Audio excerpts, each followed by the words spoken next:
Hello and welcome to my watch-along video of WWE Summerslam 2005. Today is the 15-year anniversary of this show, and I thought I'd give it a watch. It's a little bit earlier, this video, than usual. That's because we're doing two watch-alongs today, so I thought I'd upload one a little bit earlier. Then, in a little while, I'm going to be doing match simulations of this very show over on Ibiza Sims Games. So make sure you check the description, get over to that channel, subscribe, and await that video. Probably by the time this video's finished, that video will be up, but, you know, then you'll have something to go straight over and check out. And make sure you watch along with me on this video as well, so I'm going to give you the chance to do that in a second. So, obviously, it's SummerSlam 2005, easy enough to find on the WWE Network. So, fire up your network, load up SummerSlam 2005, make sure it's paused at 00000, and then in a short while I'm going to do a countdown. I'm going to do 3, 2, 1, and that tapping noise will be me hitting the play button, and that'll let you know exactly when to hit play on your version, and then we can be in sync watching the same thing. So pause this video, go set up your network, and then come back here and be ready for a watch along. So I'm going to assume everyone's done that now. So I am hovering over the play button. As I said, my time on SummerSlam 2005 is on 00000. I'm going to do 3, 2, 1, then you'll hear me tap. When I tap, that is me pressing the play button. So press your play button at the same time. Okay? Easy enough. 3, 2, 1. Okay. And 1 second, 2, 3, 4, 5. Okay, so we should be in sync.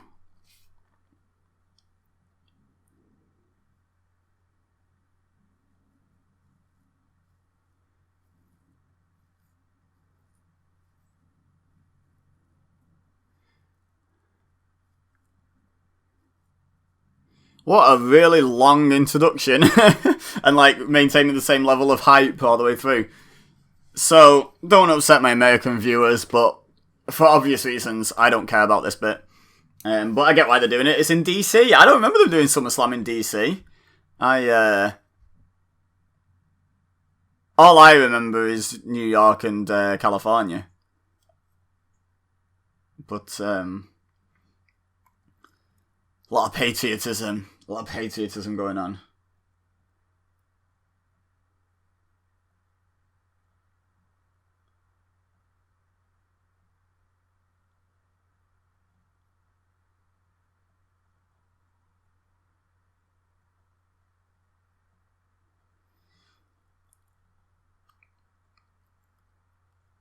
It looks like her red tips are uneven.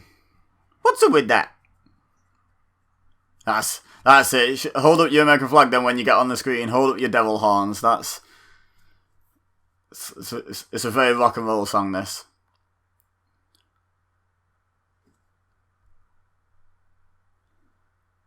How long does this take? It's like my least favourite part of these pay-per-views where they insist on doing it.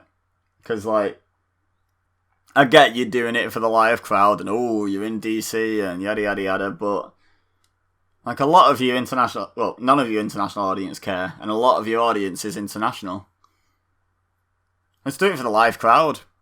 Why not do this on the pre-show? You know, like, why not do this and hype the crowd up, and then, wait for it, bam, camera hits. You know what I mean? Like, that'd be a really good way of doing it. Okay, after the USA chant, I guess. Okay, USA is over in DC. Who knew it, brother?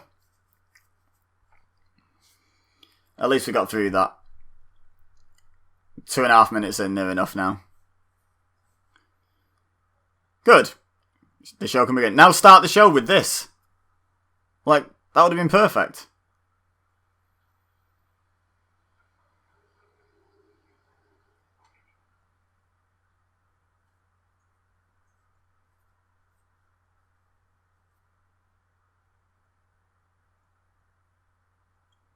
Real, recognizing real. I thought that was Charles Robinson doing a lion salt, then I was like, whoa, what?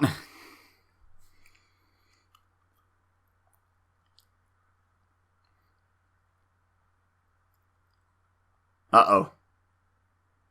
Kid.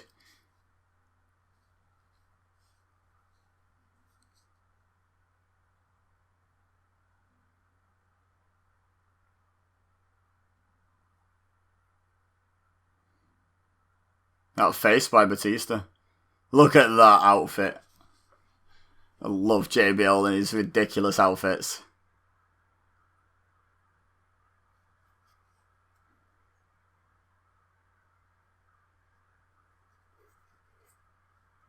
Ooh! Yes, I do.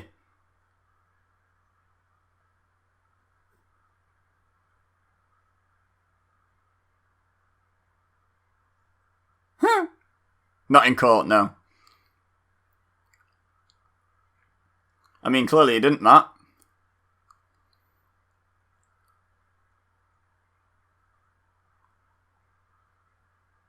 Will not die. This music, though. Oh! Video packages are WWE's forte, right, guys? They're untouchable for video packages.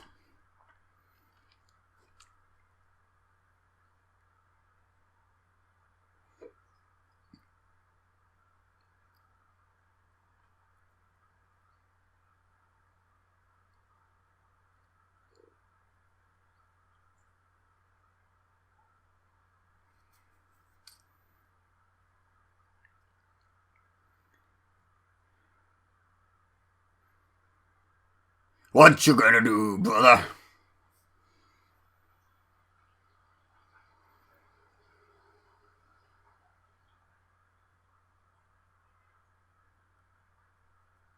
I love WWE video packages, man. I mean, this, from what I recall, is a really good show. But they can sell a really bad show to you with such a good video package. Like, you know what I mean? Like, all the video packages are awesome. Custom set. Who misses that? Let me know in the comments.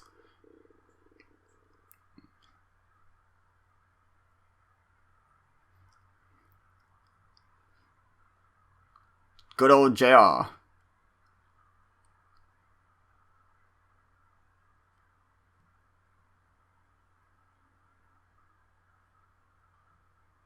There he is. Coach.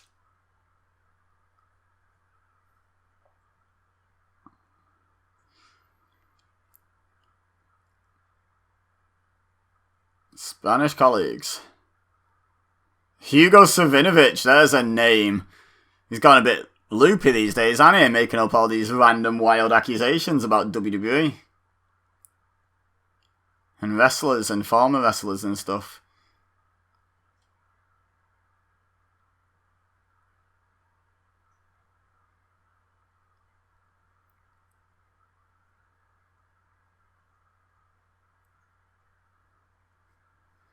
Oh boy.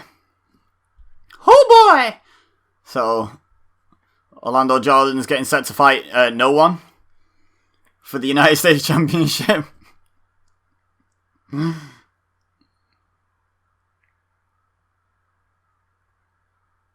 So, let them do their intros.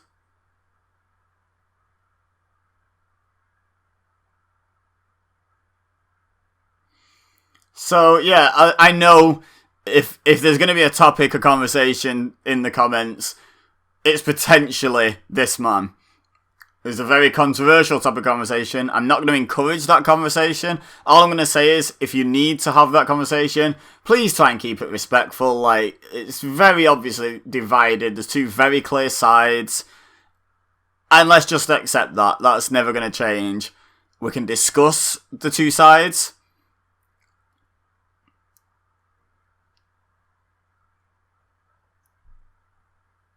Remember Orlando Jordan, guys. Yeah, so feel free to have that conversation, but let's try and keep it nice and respectful. People have two very differing opinions, and let's just leave it at that. You know, we can discuss our side of the opinion, our side of the argument, but let's try and be nice about it. That's all I ask.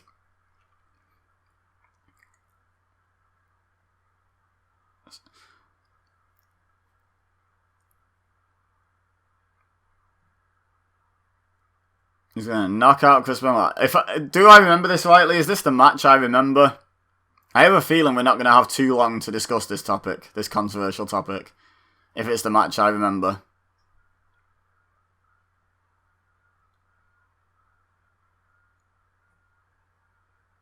So they tie up. Back into the corner. Oh, left hand. And German suplex. And takes him down to the mat. And crossface. And it is the match I thought. Yep, there we go.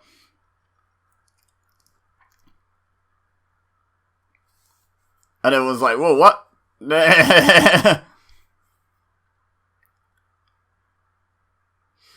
Yeah, it was the one I remembered. Can't remember what the time... Was it like 17 seconds or something, that match?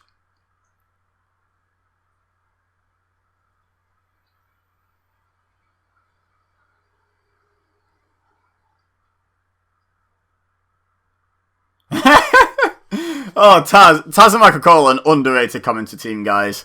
I really liked Taz and Michael Cole on SmackDown back in the day.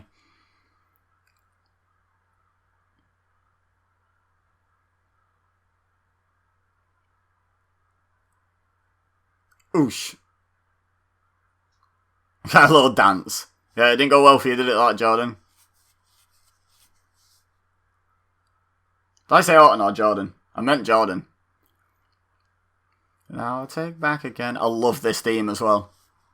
This era, I've said this before, I think, this era where they all had like real bands covering their theme songs. Awesome. Awesome era for theme music. This one was one of the top ones as well. Ravens was another one. RVD's is one that everyone goes to. Kane's. Just some great theme songs. Like, what a great idea it was to like license some real bands to cover their theme songs. But this was a really good one. Hey, it's Eddie! Eddie Guerrero! Vicky before everyone hated her.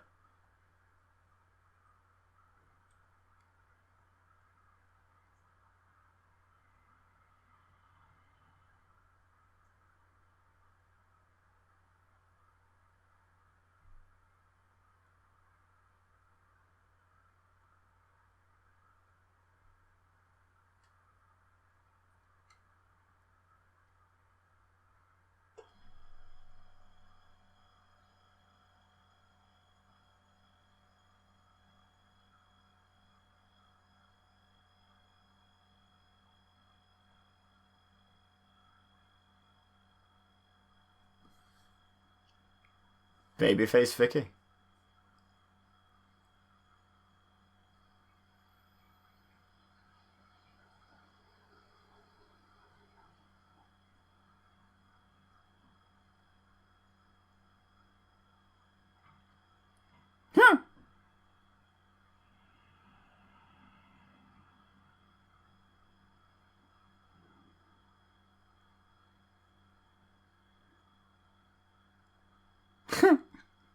I love Eddie.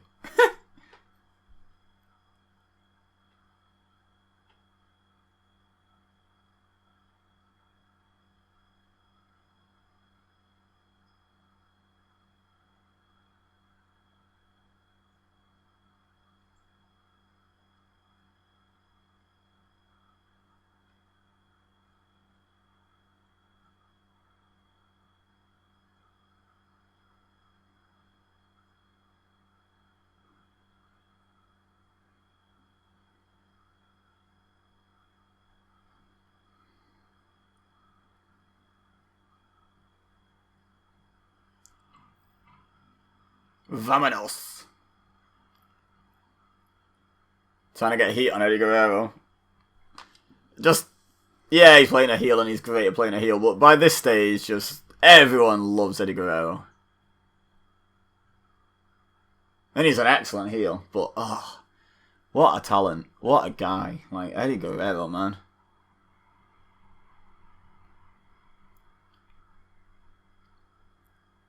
And let's face it, any Eddie versus Rey match is cause to be excited.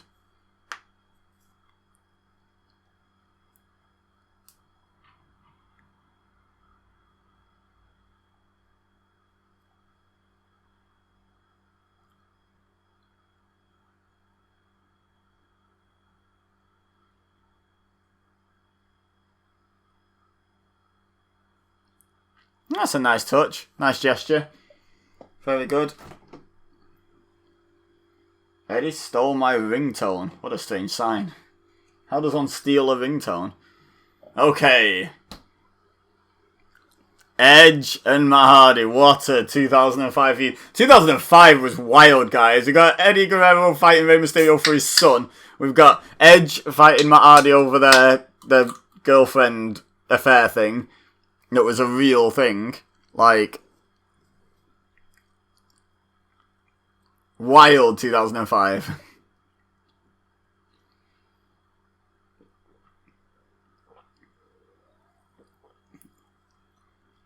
Who got the doggo in the split?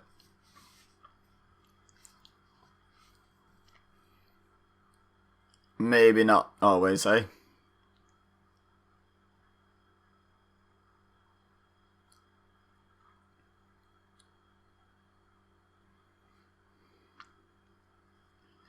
Lucky that they had the romantic story between Matt Hardy and Lita going on, like, and acknowledged it on TV, because I don't think they could have faked it afterwards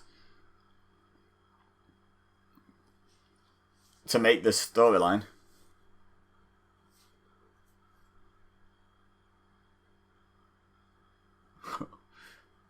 I mean, kissing someone like that's going to get heat regardless.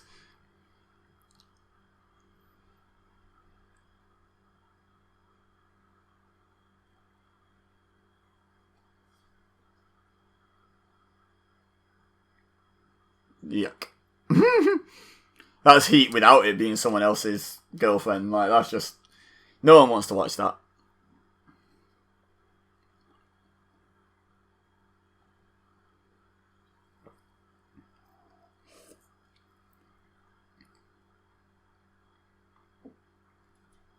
Who's that sign for? Lita?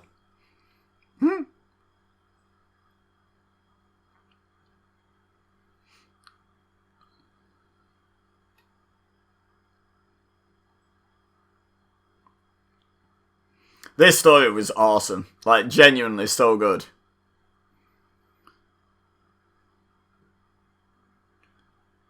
Oh, language.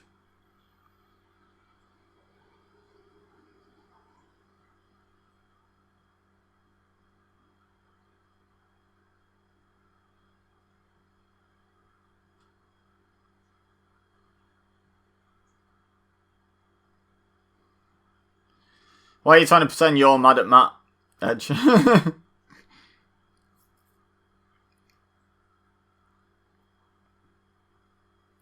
Dude. Matt still wasn't the greatest character guy at this point. It was over, but it took him a while to come into his own with the broken stuff. And have actual, real personality.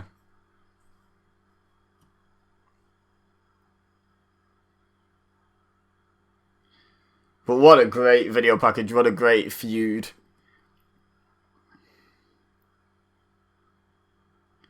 On this day... Was he Mr. Money in the Bank at this point? Was that not this year?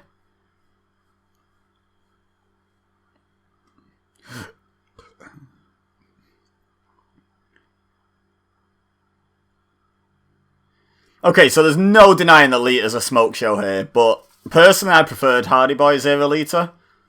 But there's no arguing that, like, there's no trying to claim you'd say no. Let's be honest. Let's be honest. That hair's doing a lot for her, to be honest, as well. This is, like, peak rated R Lita, I would say, right here.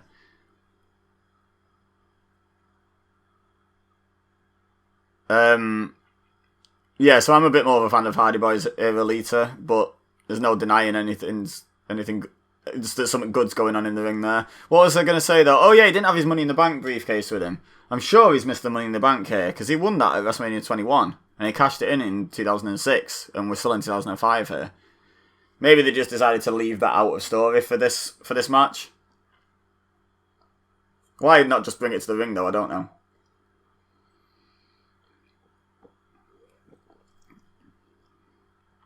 Matt Hardy was over! Over like Rover. Synchronized punching. This is crazy. It's really crazy to me that in in a business with so much trust required as pro wrestling, where you're putting your life in someone else's hands, these two with so many actual real personal issues were able to do this so soon after and trust each other to do things properly. You know, like Edge agrees to be taken down, for example, there by Matt. And then what if Matt just started laying proper bombs in on him? You know, like proper bombs. Like, what would Edge have been able to do about that, really?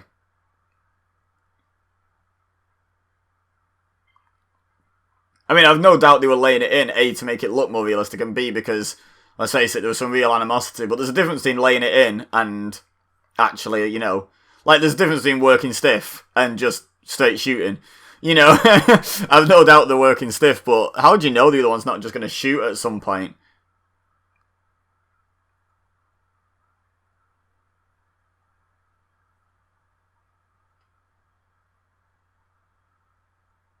Headbutt by Edge.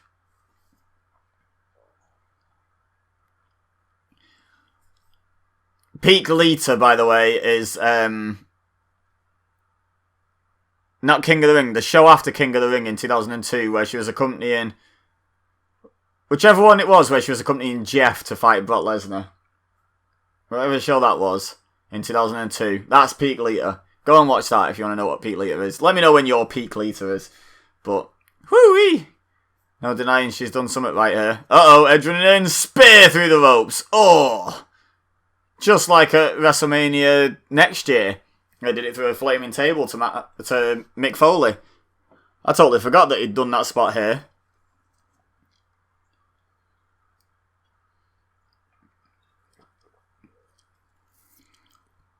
And Big E tends to do that these days. Big E being a lot bigger, thicker boy than Edge. Not as tall, but it's not how tall you are that affects how easily you go through the ropes. He's definitely a lot thicker. Slap.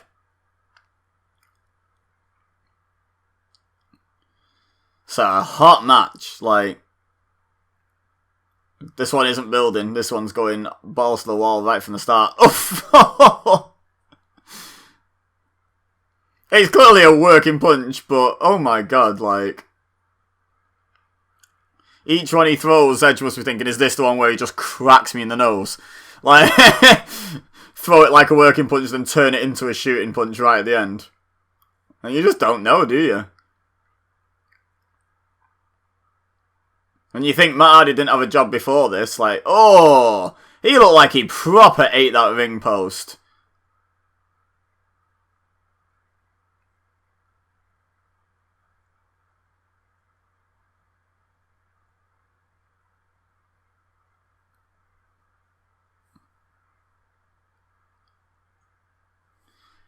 Need to see a replay of that. Yeah, here we go. Oh! Oh my god. That looked like he committed a bit too much to that spot, shall we say. He sort of put himself head first, but like head first on that ring post. It's probably a blade job there, but still. I don't know, it could be Hardway, but even if it's not Hardway, he looked like he properly headbutted that. That's a metal post. Don't headbutt metal, guys. Just top tip for you guys. Top tip for anyone watching. Don't headbutt metal. Not good. Don't headbutt anything. People, animals, any substance at all. Just don't headbutt things. Bad idea.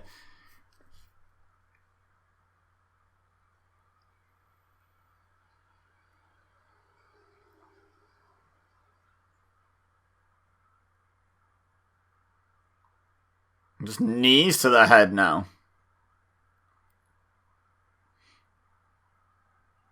I don't think this is... Oh, in person. Okay, I'll give you that. Most brutal match I've ever seen. Like, it's a way off that guy, dude. It's a way off that coach. Oh, kicks to the head. They're working stiff, guys. They're working stiff.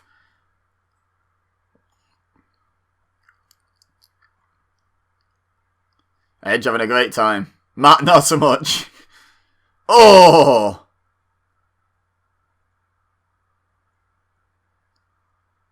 Whoa. Evil Lita, though. Not peak Lita, but not far off. There you go. The stoppage. I seem to remember this was like 4 minutes start to finish. It's just a pretty intense 4 minutes. They get a lot into that 4 minutes.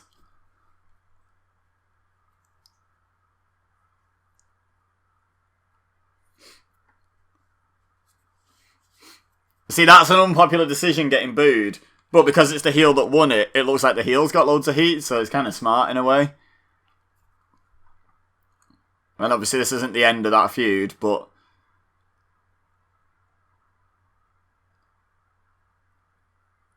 Has he got a chunk missing?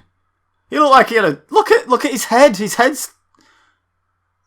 Maybe it was hardware. He's got a dent in his head, man. Don't headbutt steel ring post, Matt, you idiot. Like, that side profile of his forehead. Jesus. Looked like he had a piece of head missing.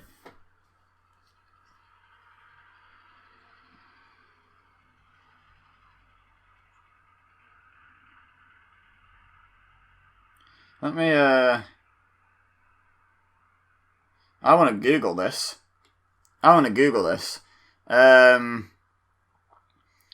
SummerSlam 2005. Did Matt Hardy really knock himself out? That's all I can think to Google.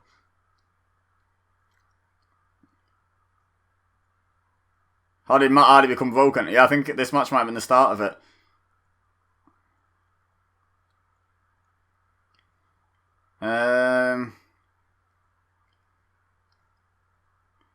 I can't find anything, but who knows?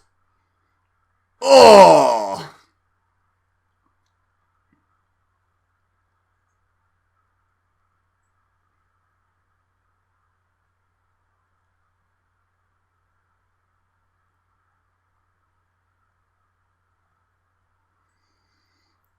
Yeah, and that involves not headbutting a ring post. Like, seriously, dude.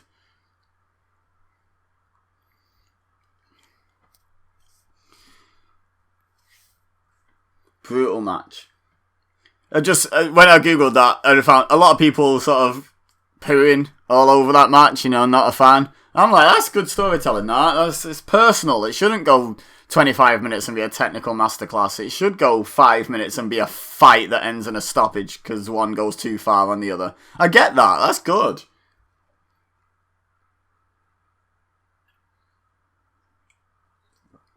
Seether.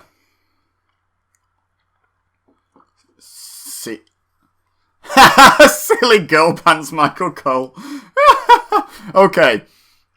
From one just incredible storyline to another. Custody of Dominic ladder match. I don't specifically remember this match. I remember like one big thing from it. Where the hell is Vicky? But I don't like remember the match, so I'm looking forward to this because Eddie and Rey, can they have a bad match? I don't know.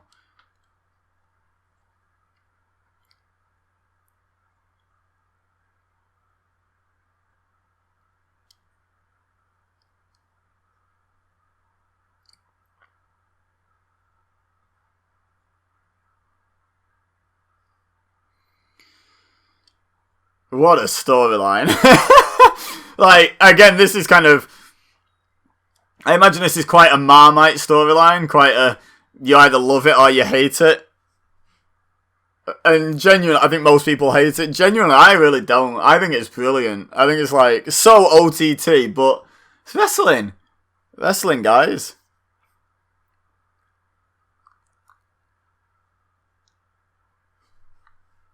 I lied.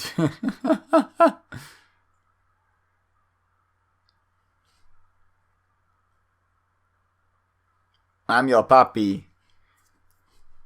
I think I need an I'm your papi t-shirt. Look at Dominic. Is it true? His little M&M haircut.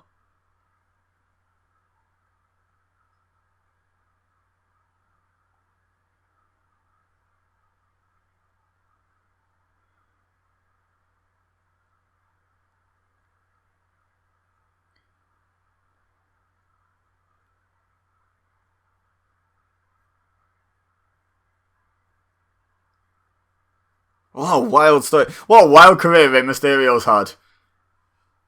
He lost his son in a wrestling storyline. He's lost his eye in a wrestling storyline. That's wild.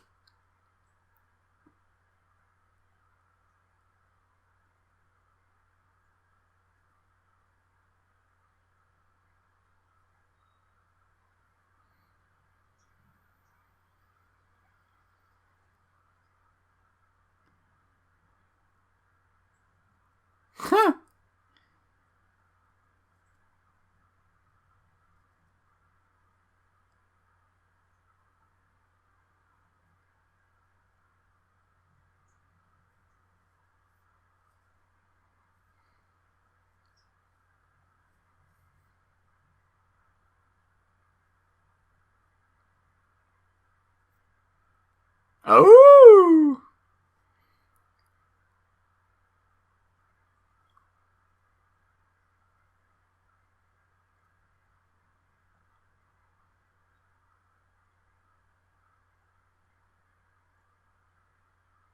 Wow, it was Ray that suggested that. What? The future of a child hangs in the balance. I love this stuff though, this super ridiculous stuff.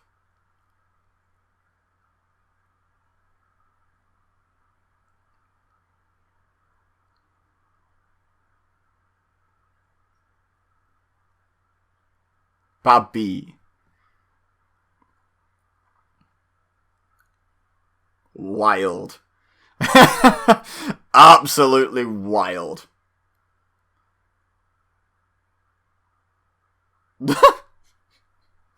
He's had a match for the custody of his child. He's had a match for his eye. Like, what did Rey Mysterio ever do to upset Vince McMahon?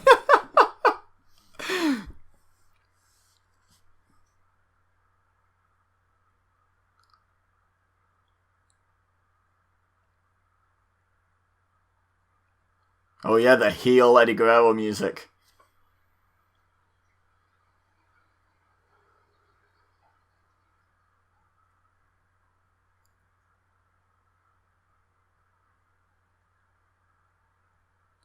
The heel remix. Is Eddie Guerrero one of the first to get a heel remix of his music? Like Sasha Banks has one now, and and it was an homage to Eddie Guerrero. I've never clocked that.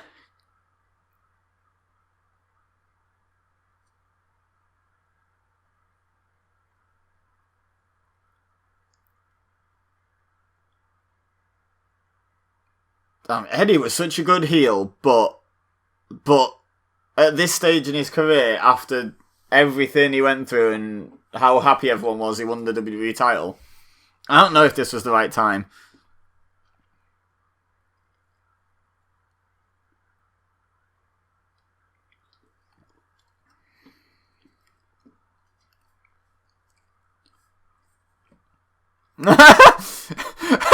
That guy just looked like Hogan's like, why won't you high five me, dude?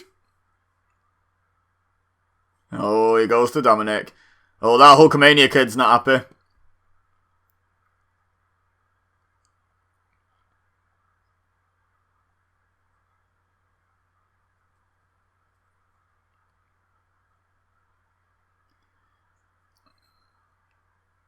Dominic actually not a bad actor overall at such a young age. About to make his debut at Summerslam 15 years later. What do you guys make of that?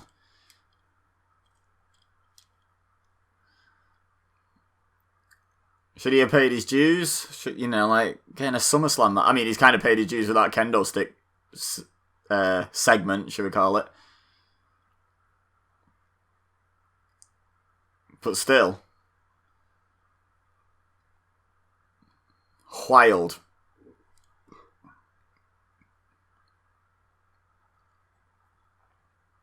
Eddie Guerrero talking to Tony Chimmel.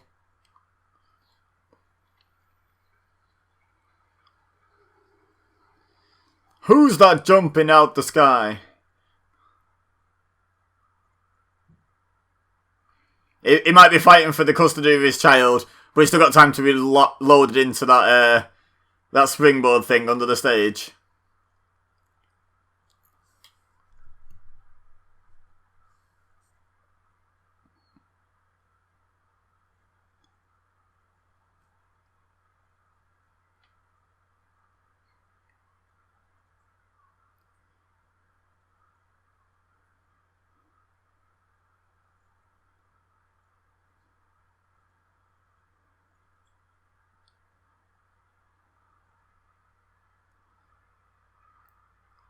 What a... I know I've said this, but man, wild story.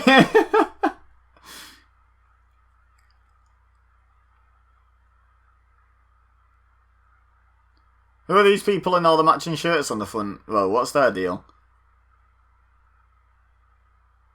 Like, they're with some sort of organisation, aren't they? They never introduced them, just the army guys.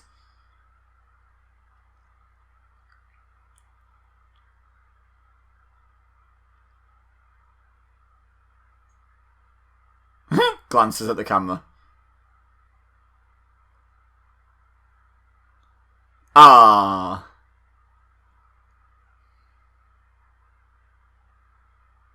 Taz has a son. I never knew that.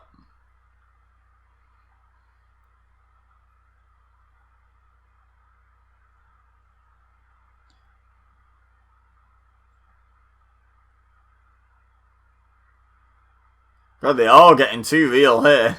Like, we're all talking about adopting his kids.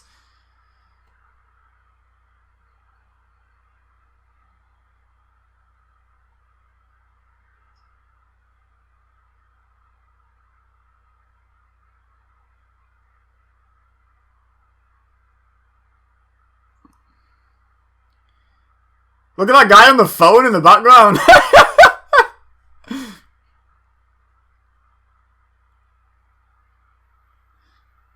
Guy's like, yeah, this is deeply personal and stuff, but I gotta tell my buddy that I'm on camera.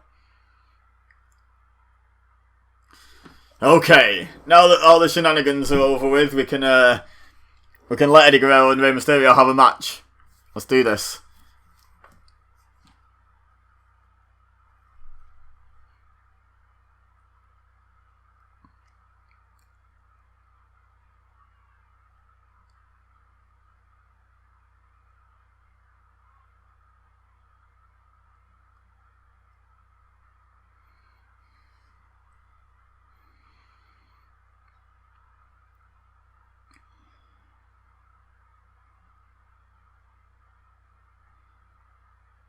We got Eddie just side-eyes the audience when an Eddie Sucks chant starts.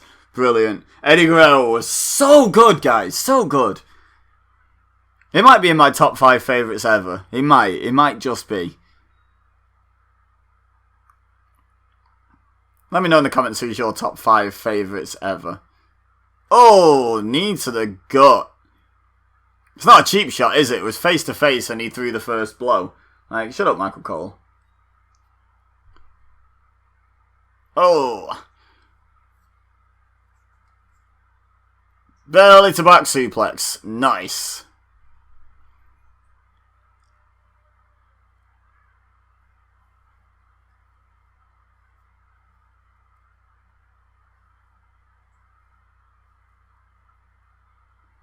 Ray reverses underneath.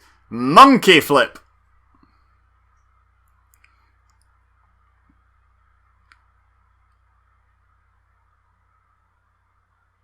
Oh, Ray follows him. Oh, falls off the apron. Oh! Now, how hard you got to throw Rey Mysterio into steps to make one of them fly off? Oh, that ladder. That ladder falling was dangerous.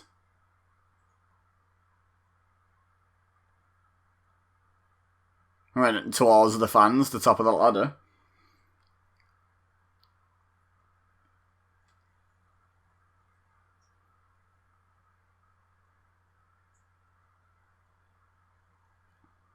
Oh, and 6. They've only fought 6 times. I'm not having that.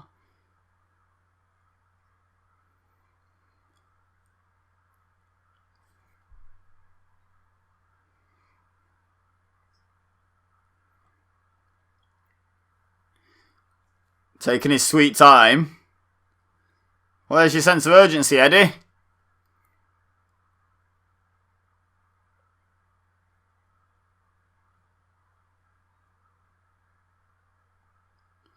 Oh, dropkick. Springboard dropkick off the ladder.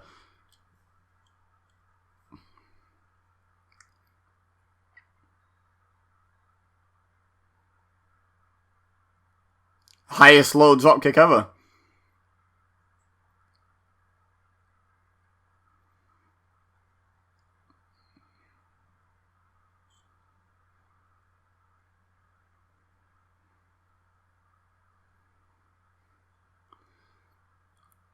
Okay, both back in the ring.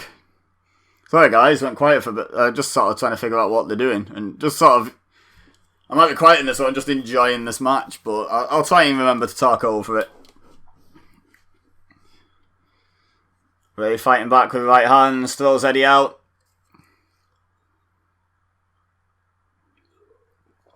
Oh, right hand, right hand. Oh, another one, oh! You can't have a ladder match without a ladder getting drop kicked into someone.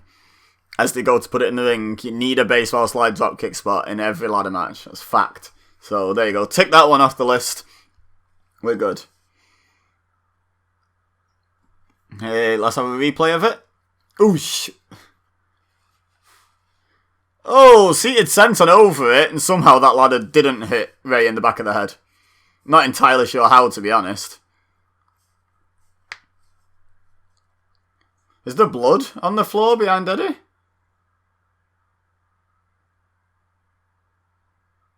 Is Eddie bleeding or is that Matt Hardy's blood left over? Oh! I don't think he's bleeding. Unless it's like actually in his hair. Like the back of his head.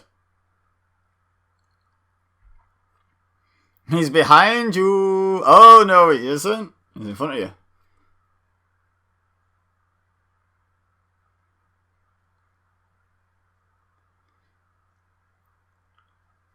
Gonna have a back and forth on top of the ladder as well. They're ticking all the boxes here. Ticking all the boxes.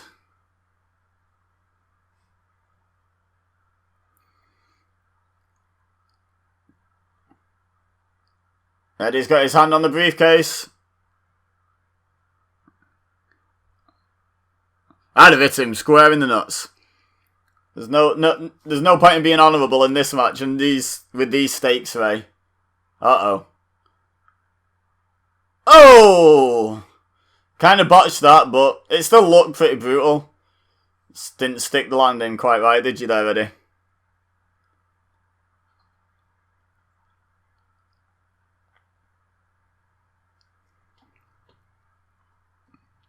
High risk indeed, Taz. It's a real high risk, not just... They don't just call it that.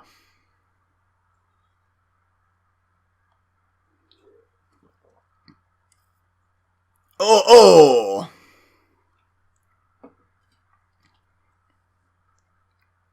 Oh, ladder to the ribs. Oh, that can't feel nice. Fake or no fake, that can't feel nice. Runs the ladder into Rey in the corner.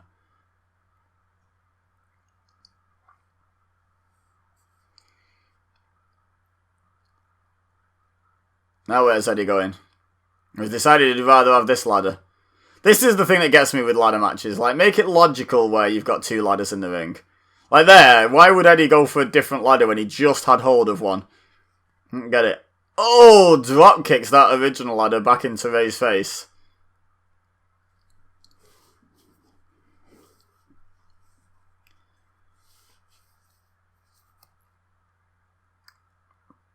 Slams the ladder down, does Eddie?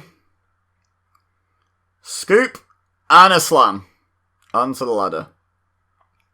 Now what's Eddie got in mind? He's going to sandwich him? Yep, looks like it.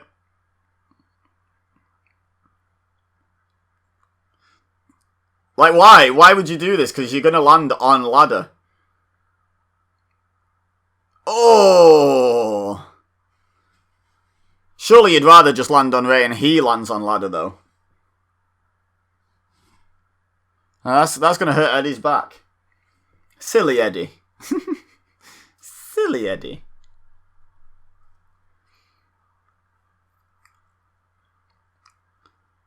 And boing, flip.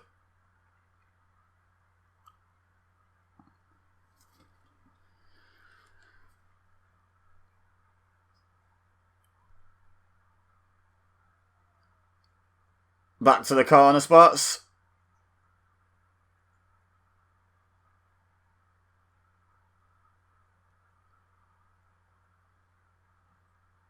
Alright, Eddie's setting up a ladder.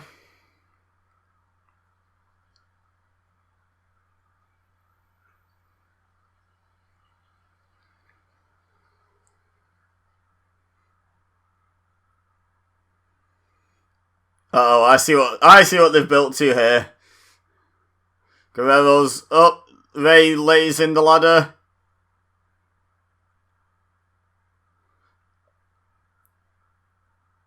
Remember when you used to be able to build those ladder contraptions on the game? You used to have to lean a ladder and then run up it. I remember that. I remember.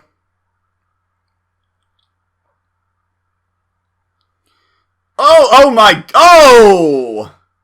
Another botched spot. But probably looked rougher than the real spot was supposed to. Good grief. Yeah, Rey's just like, why did I agree to this? Can we get a replay of that? That landing was brutal. Yeah, there we go.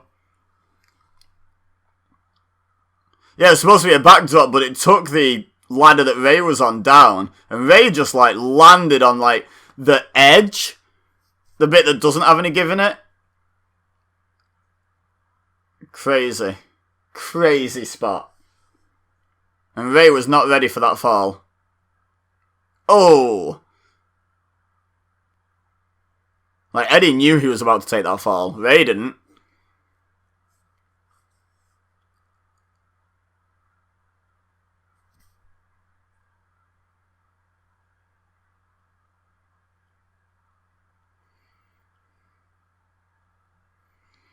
How much did this match hurt both men? How much does any ladder match hurt everyone involved? It's ridiculous.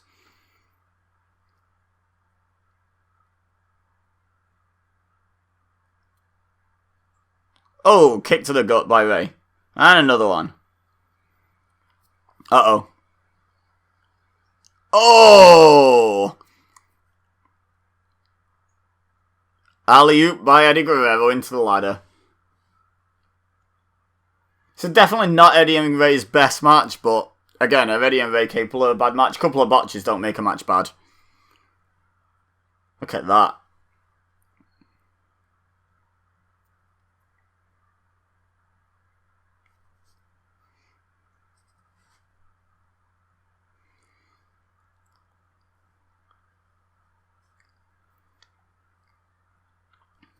Okay, Eddie gonna climb.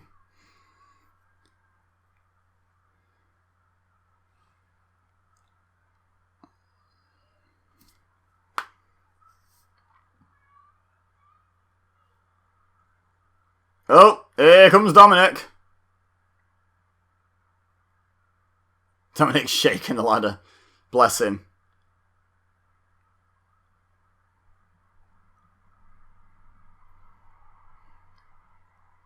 No, no, no.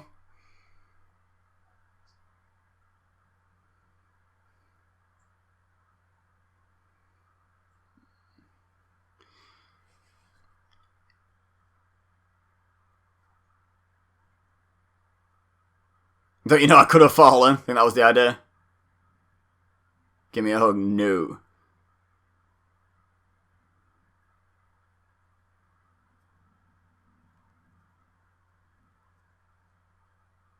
I'm your new daddy now, SD.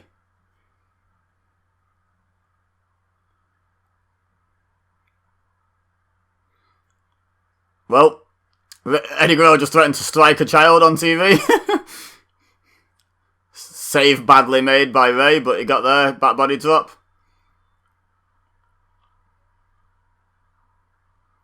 Just casually leans that ladder there for some reason. I'm sure we'll see the spot in a minute that explains that. Oh, here it is. Oh, drop toe hold. Short arm drop toe hold into the ladder. Oh, he's going to 619 through the ladder? Oh, yeah, that was a bad idea. Why would you 619 a ladder? Shin to ladder. Guess what wins? Guess what wins? Oh, and then leg drops a ladder as well. My leg's not sore enough. I think I'll slam it into a ladder again, says Rey Mysterio.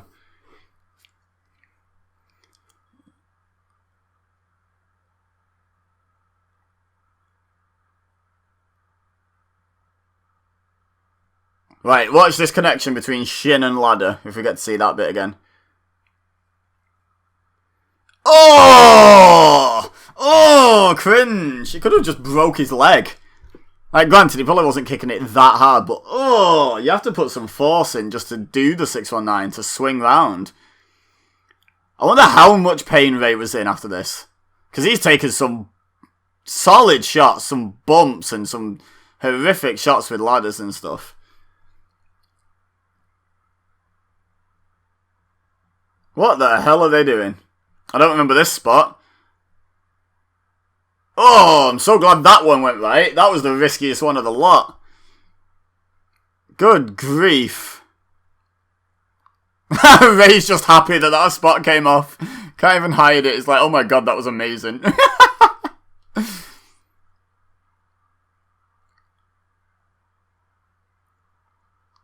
Oh!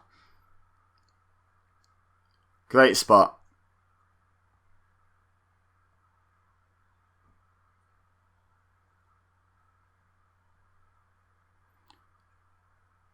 Is that a smile? Okay.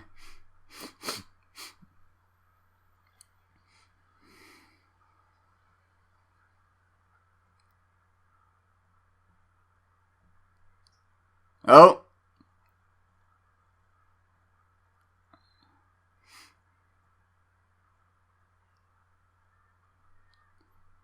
Oh. Spinebuster? Where, on what planet is that a spinebuster, Michael Cole? That was a powerbomb, sir. Eddie chance. Fans are turning. Because how do you hate Eddie Guerrero? He's so damn good. I mean, couple of botches in this match to be fair, but really ambitious spots. Almost can't blame them for botching him. Lays the ladder over Rey. Pins him down.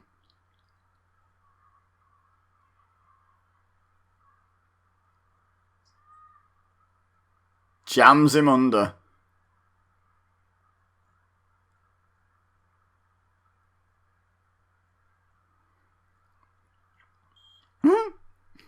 Rey just flailing his little arms.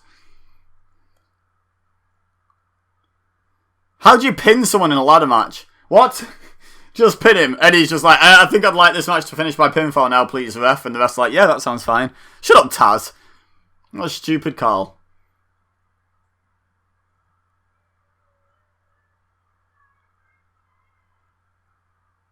Is this where the hell is Vicky?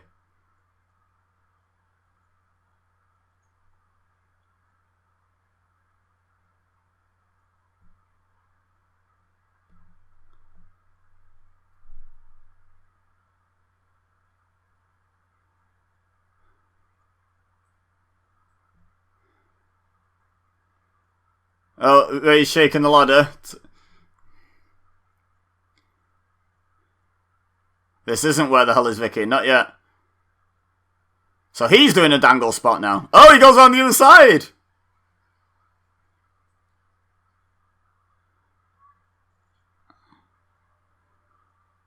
Please get that from under Eddie Guerrero.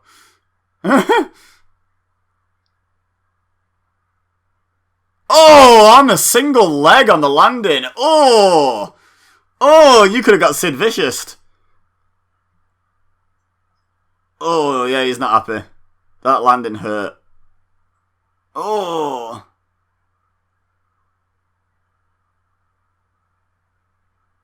Oh! Makes me cringe. That leg stuff makes me cringe.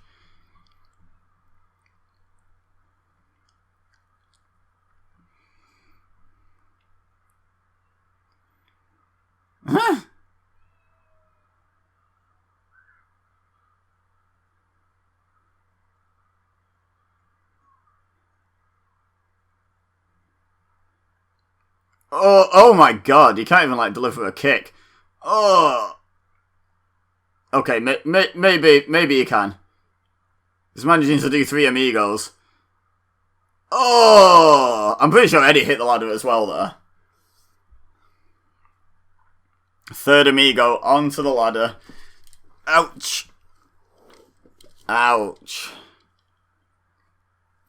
And another Eddie chant. I'm watching Eddie's head. Yeah, no, I think it was cushioned by Rey's arm being hooked around his head. I think he's good.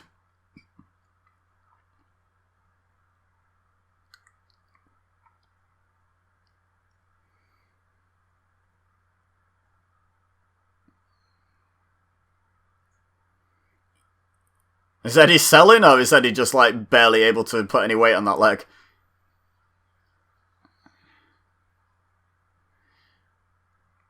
There's Vicky.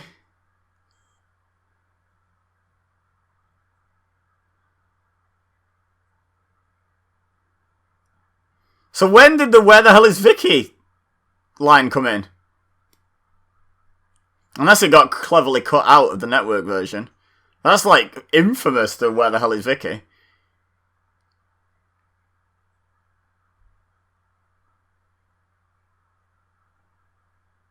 Oh!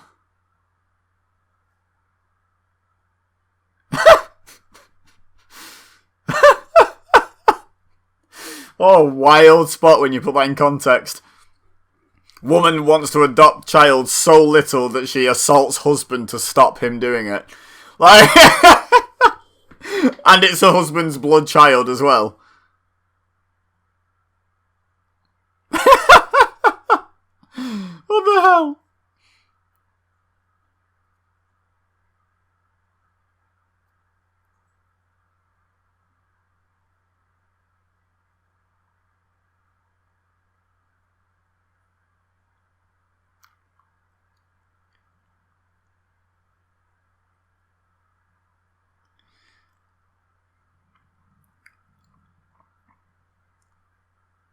Uh-oh. Oh, that landing on your legs from up there. Ugh. Woo! So what happened to the "where the hell is Vicky" spot? They must have cut it cleverly.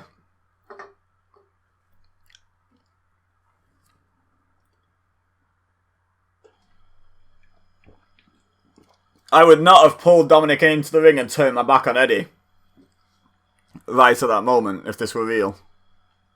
I'd be like, I do not trust that man.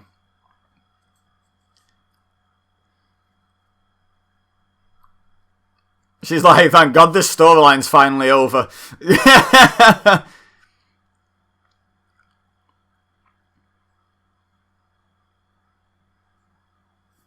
She just wants to get home and not be on TV anymore and not have this weird storyline going on. She's like, I agreed to do up to SummerSlam. We're done. We are done. I'm going home. So's Dominic. You won't see him for another 15 years.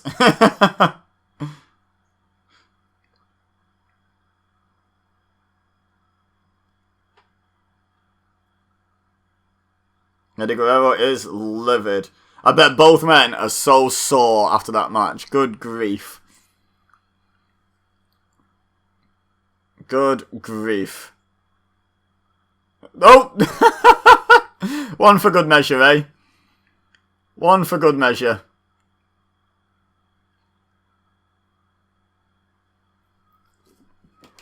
That's the first hour of SummerSlam. 58 minutes in we are. So far, we've had, like, the guy who stole someone's girl just assault him until, like, the match gets thrown out. And we've had a guy win back his son from the biological father, thanks to the biological father's wife assaulting him. Alright. 2005 WWE was pretty wild.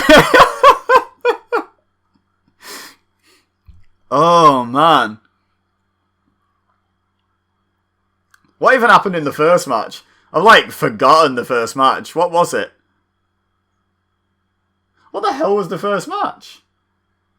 Oh, and we've seen, like, a 17-second match for the US title. Yeah. What a wild, wild first hour of a pay-per-view. My God. And some people prefer the Attitude Era to the Ruthless Aggression Era. What's wrong with you? This is amazing. This is so good.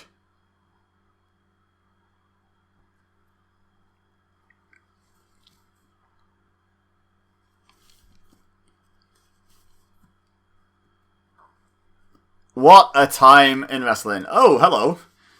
The Ayatollah of Rock and Rona.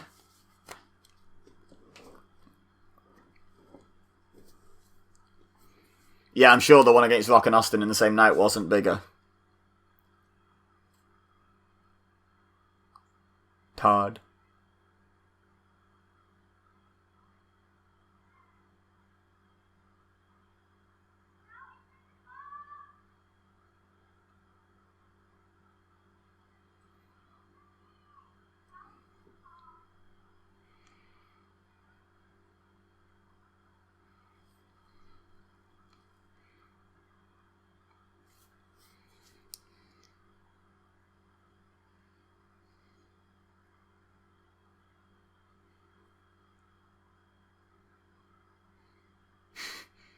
References.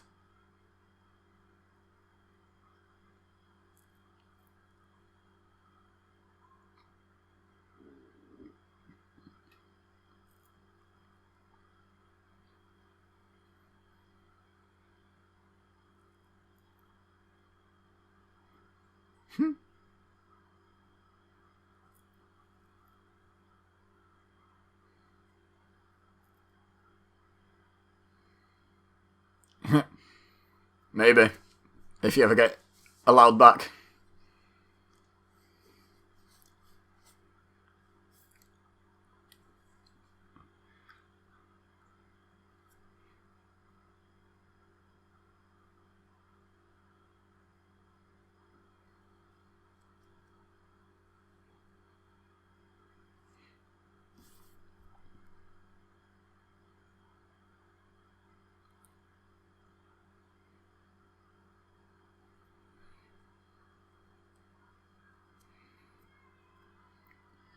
What a promo Jericho is.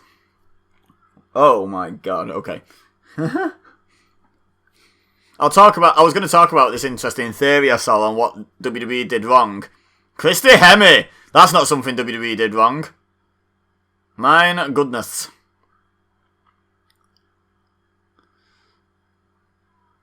Ugh.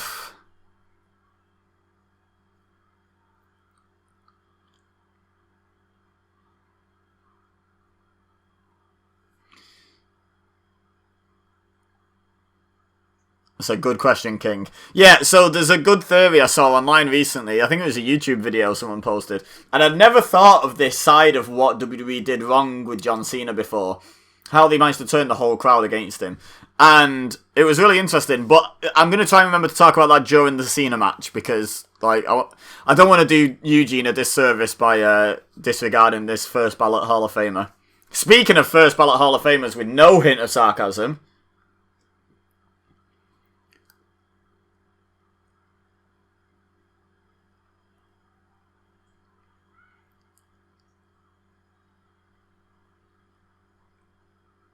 No pyro? No pyro? Oh, there it is. Someone just got fired. Someone literally just got fired. Did you see that moment where someone got fired? Eugene loving his fireworks. The Eugene character would not fly today at all. But, oh! But was actually kind of a good character in a way. Like, I know it was sort of insensitive, but it was unique. And it was very well played, the character, like, by Nick Dinsmore, like... But, yeah, we've currently got an Olympic gold medalist beating the hell out of a mentally ill person, like a mentally handicapped person. 2005 WWE was wild, guys, just saying. What the hell? Oh, short arm clothesline.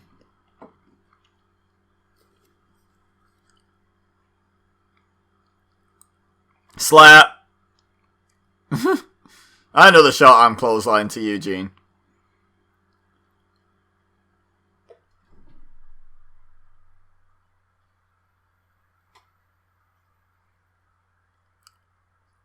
Oh, spine buster by Eugene. Okay. Oh, the fans are not a fan of that. You get real wrestling fans at like Summerslams. And Kurt Angle's a real wrestler. Oh! purely a pro angle crowd here. Eugene was going for the people's elbow and the fans were not loving that. They were not loving that. Even Christy Hemme can't make them cheer Eugene.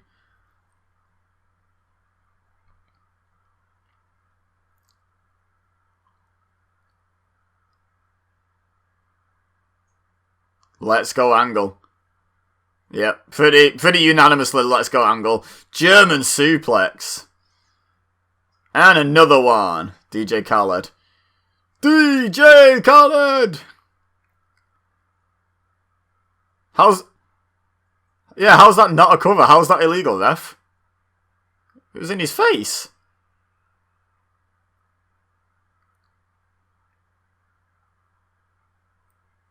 Is he punching him in the balls there?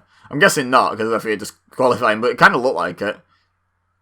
Fans not on Eugene's side at all. And another one.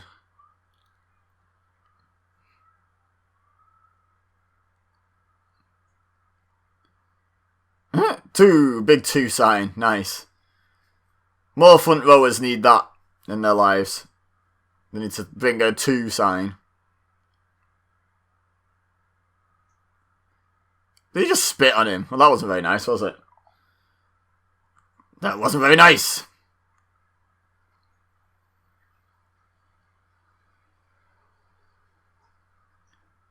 Oh, here we go.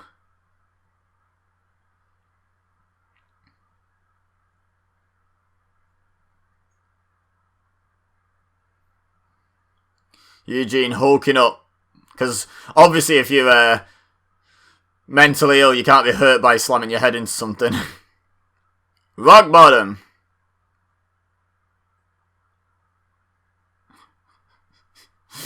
Why are they even trying to make this competitive? It's just annoying.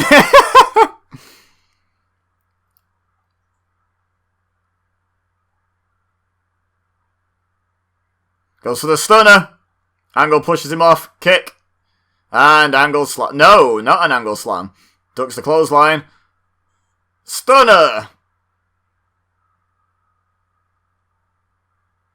Can't use that. Oh. Kudos to Kurt for being willing to do this. Clearly doesn't take himself too seriously, does he? Oh, the straps are coming down. He's put on the ankle lock.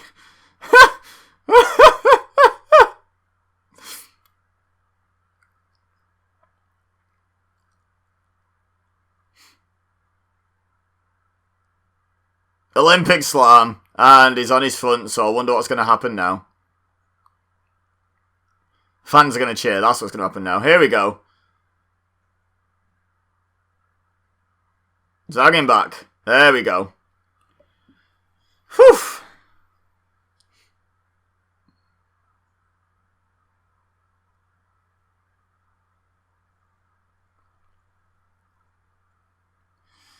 That is an example of WWE not knowing what their audience is going to be at a show, being a bit tone deaf. Like, who's going to cheer Eugene in that situation, like at a SummerSlam?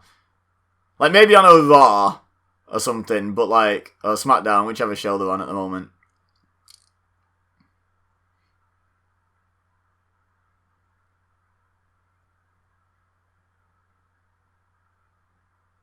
Get out of the way, Lillian. Yeah.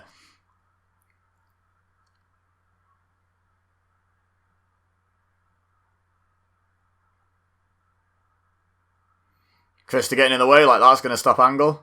Just smack her as well. It's 2005, it was still okay.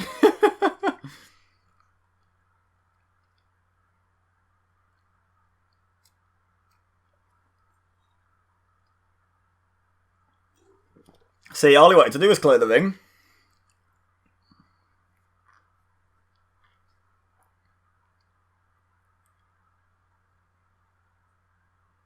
Why are they pointing over there? Like the boombox guy is going to be just over there.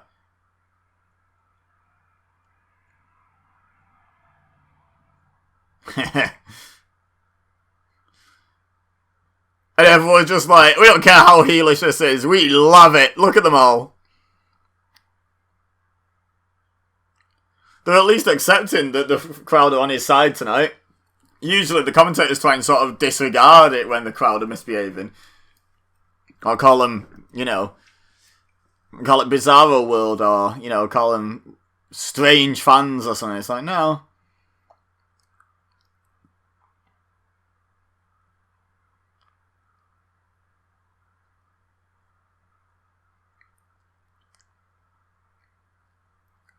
Go on then, Kurt.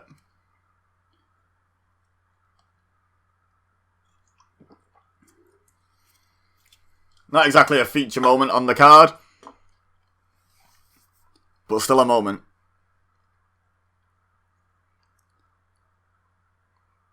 Woo. Oh. 2005. Not complaining. Tori Wilson. Maria. Why not, eh? Oh, rip Ashley. Still, this was peak Ashley before she got all her hair cut off and stuff. Is that Candice? And that would be Stacey. That would be Stacey. Yeah. Again, the President of the United States. Yeah, okay, pal. Of course. Of course it is. Who was even president then? Was it W? So Trump won in 16. Oh no, yeah, there's Vince.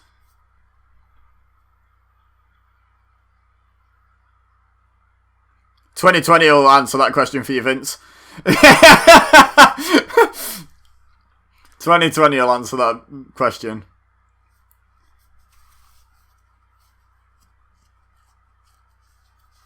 Well, that was the best segment of the night so far. Oh, here we go.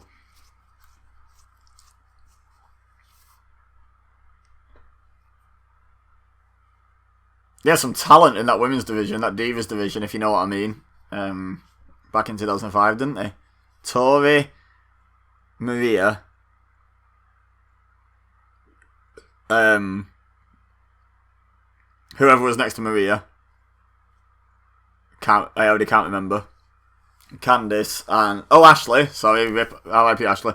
Trying not to objectify her clearly and posthumously, so I've just forgotten her. But yeah, then Candice, Michelle, and Stacey Keibler. What a lineup. Anyway, speaking of a lineup, I'm expecting this to be a fun match. Part of me is wondering if I've got time to nip downstairs and get a drink during Undertaker's entrance, though. But I'm going to stick with it. I have a can. It's nearly empty, though.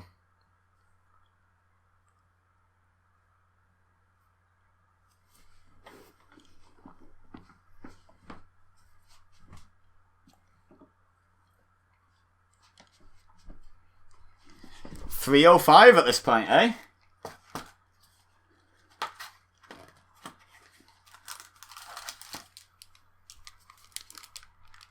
$14 straight SummerSlams, wow.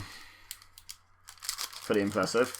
Excuse the rustling, guys. I'm just getting myself a bar. Whatever you call these. A chewy bar. A cereal bar.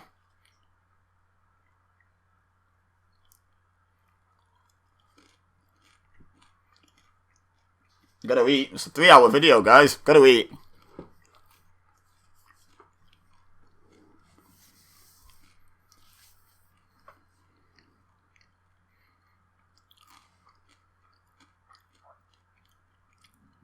His little swirl of his coat.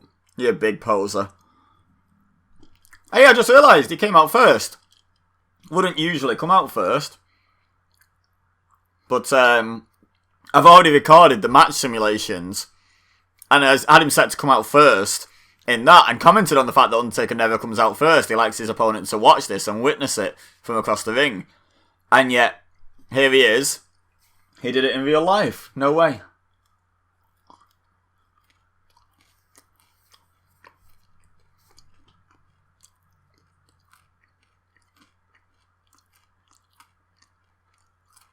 You forgot to just ferment your beard, mate.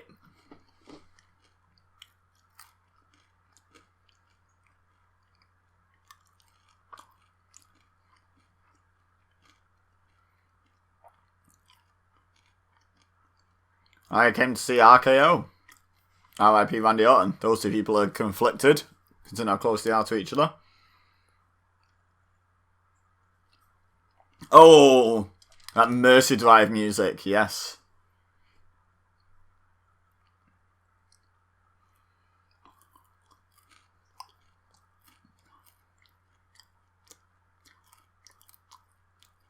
Oh, the golden curtain.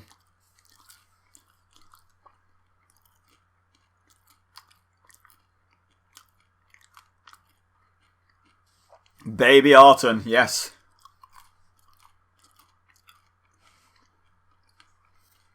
This man only debuted 3 years prior to this. Just FYI.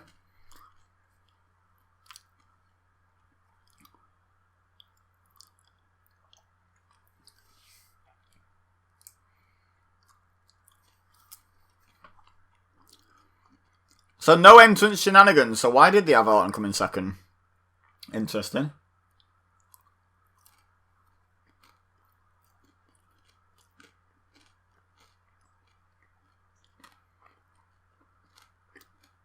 Look at that guy liner.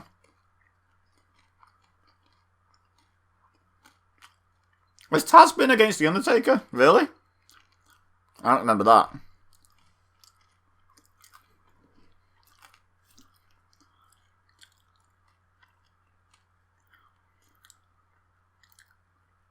Randy Orton playing some mind games.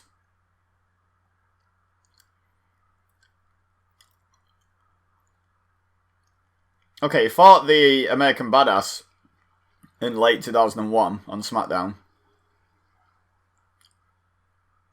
Seems to be the only instance of them going one-to-one. One-on-one. Has The Undertaker ever been defeated? Wow, what a question.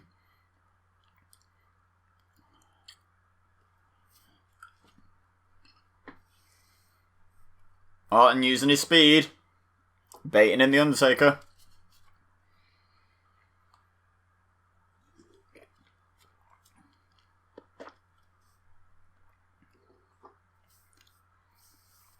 And ducks again. Headlock.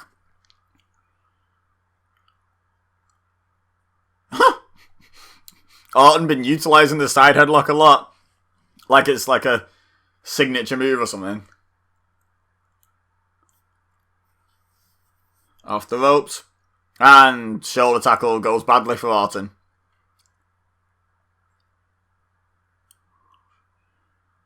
Oh, Undertaker using Orton's signature side headlock. How dare he? How rude.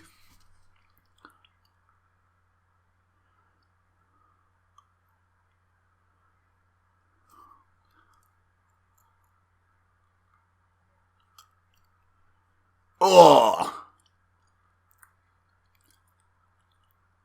What's the best Orton? Let me know in the comments. Is it Legend Killer? Is it Viper? Is it Apex Predator? Or is it this current Orton that we've got that's like a combination of the three? I think present day Orton. I think currently what Orton is doing is the best stuff. This year has been Orton's best year of his entire career. For me personally. But this Legend Killer Orton was a lot of fun. I really enjoyed this one. But yeah, let me know in the comments what you think.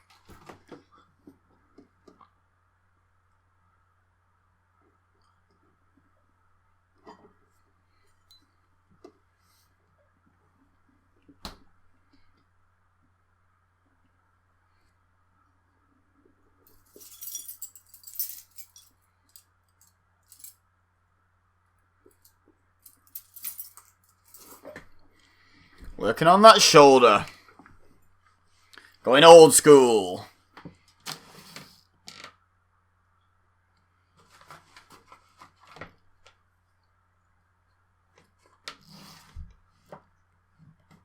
Looks like he's going old school. Okay, I was going to crack myself a 0% cider, but I can't find a... Oh, arm drag. Nice by Orton. I can't find myself a bottle opener within a reasonable distance, so that plan's gone by the wayside. Undertaker just about kicks out.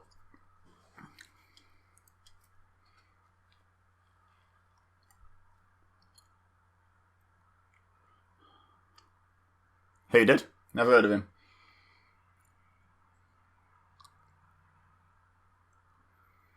Oh!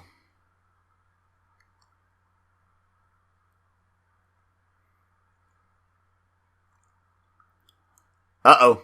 Whee! Referee going to be in Undertaker's face as well, is he? Yeah? Seemingly less keen to get in the face of the Undertaker, that ref, for some reason. Can't fathom why.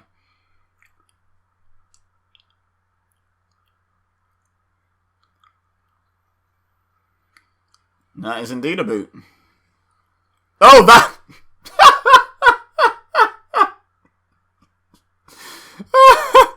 That was the best big boot in wrestling history. Orton just hands down, just face first into the boot. That was beautiful. Well done, Orton. Orton's class. I love Orton.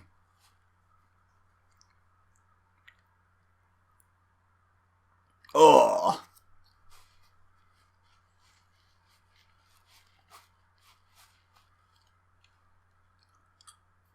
Okay, off the ropes. No, Orton reverses. Undertaker off the ropes. Ducks the clothesline. Oh my god! That is vintage Undertaker. You're right, Michael Cole. As if Michael Cole was saying vintage back in 2005. So vintage is vintage Michael Cole. I found my bottle opener. It's on the side here. That's lucky. Get me that cider. Need more drink. Oh, clunk. We're only halfway through this video. I need a bit more sustenance, liquid sustenance. There we go. It's open. Lovely. It's not strictly speaking my cider, but I think Etch has forgotten that she had it. But don't worry, guys. I'll buy a replacement. Don't you worry.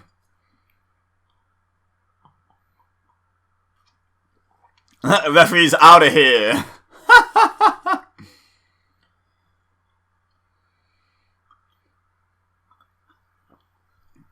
Undertaker runs in. Oh, lifts the knee.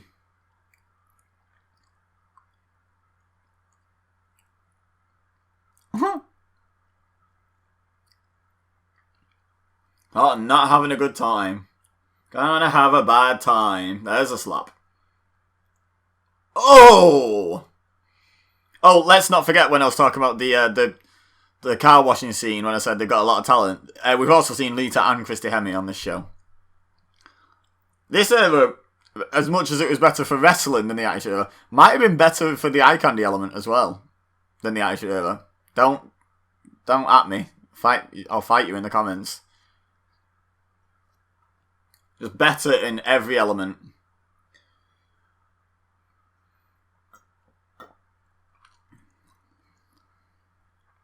A running boot. Oh!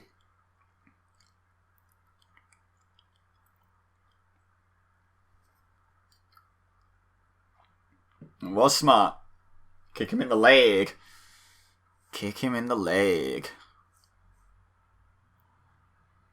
Oh, back elbow. Well, never mind, Orton. Thanks for trying. Thanks for coming.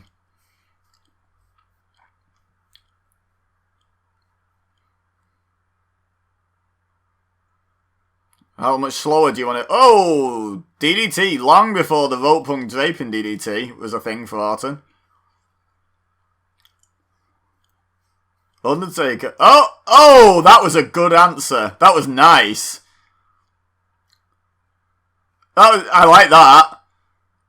Good story, well told. That was nice. Yes, Orton. Again, top, not only doing his best work of his career, top heel in the world. Again, don't at me. You're wrong.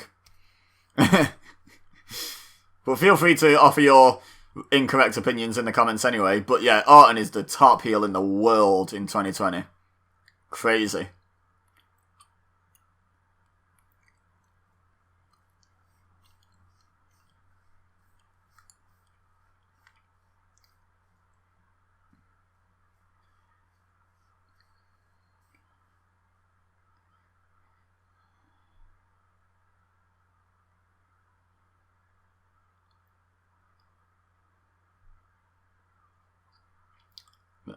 Quick little toe poke to the back of the leg.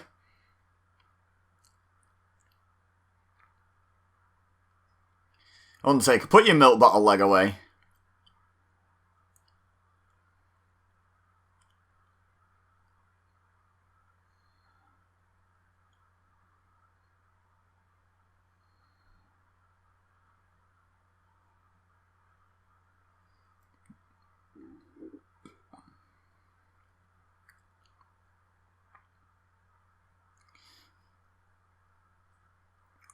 Oh, nice back elbow.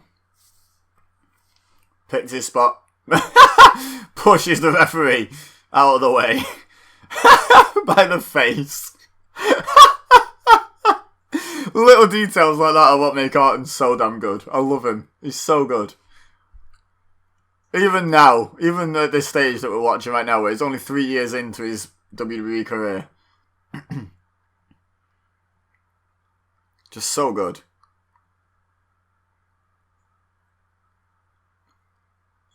Boot to the face. And goes for the pin. Hooks the bad leg. Good technique, good tactics.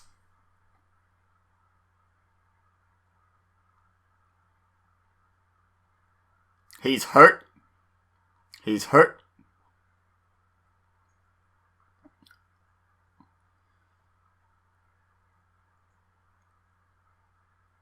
Referee's count not mean anything, no. Did Undertaker just punch him in the head? I think he might have done. It's scrappy, but like in a good way, this match. Feels like a real fight. It's real scrappy.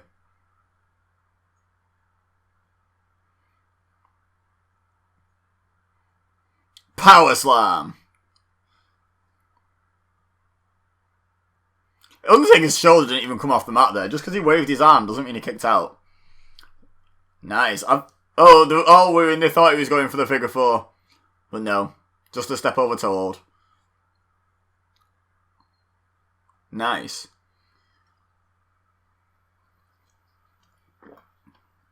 Randy Orton, king of the rest hold.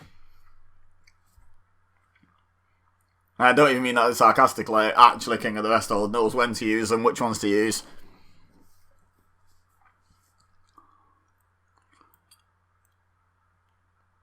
Oh, Undertaker just breaks free. And bounce your knee.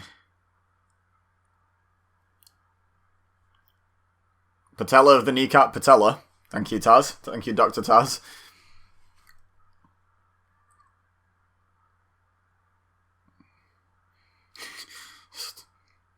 Just a one-legged match. Oh! Chop block from the front. That'll level it out again. Goes back. No, not cover, Michael Cole. Don't call it before it happens. Goes back to the leg.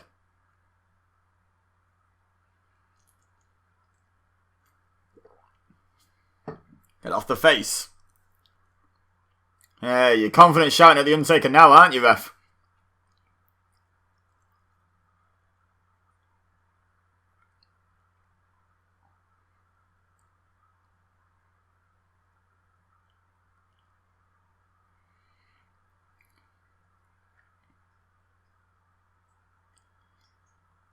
Uh-oh. This ain't gonna go well. Kicks him over the top rope. Saw the foot come up. I was like, yeah, something bad's gonna happen here to Orton. Foot in the butt. He's put his foot in the butt. He put his foot in the butt. He put his foot in his butt. In his butt. He put his foot in his butt. In his butt.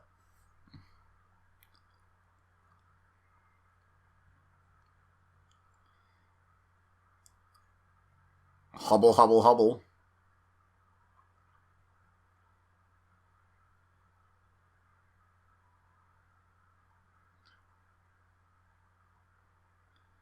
Drops the leg on the apron. Vintage Undertaker.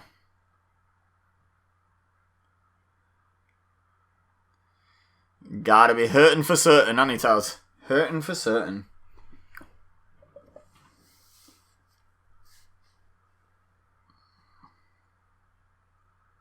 Incoming!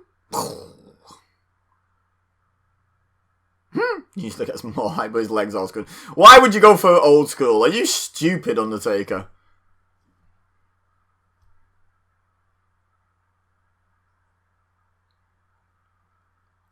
Like, why? Why would you do it?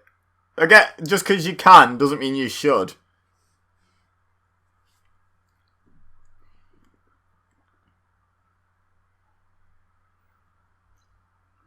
Reverse STO. Goes for the pin. And Orton kicks out. Roll the shoulder. There's the 2 sign. There's the Nation of Domination logo. Or not logo. Salute.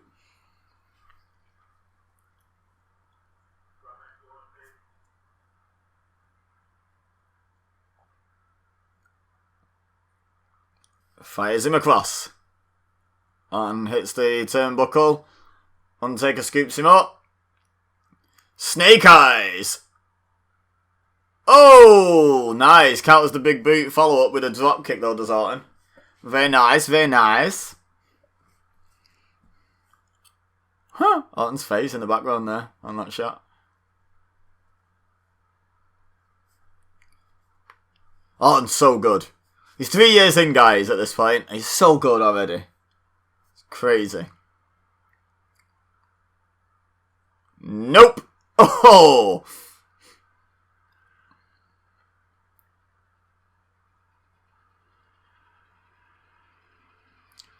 Tombstone. Nice. Fluid reversal. Uh-oh. Re-reversed. And backbreaker. Nice. Backbreaker.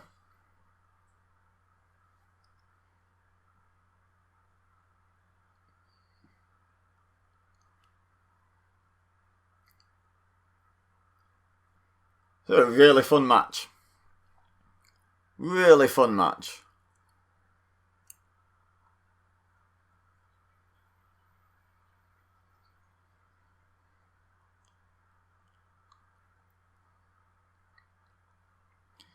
Orton going up top. Why? Why are you stepping outside your wheelhouse, Randy? It's not going to end well. I'm calling it now. It's not going to end well. Or maybe it will. Yeah. Oh, no. Undertaker rolls through. Grips him by the throat. Ricky Steamboat, not very happy at how much the Flying Crossbody is not doing. Who's that?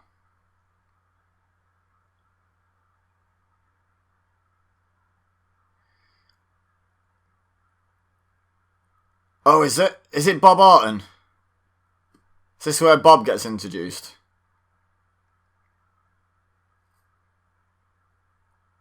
The fact that they're showing it on camera means it's like kayfabe. It's a work, guys.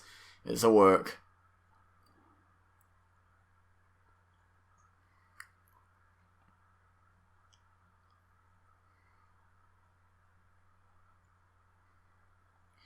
RKO.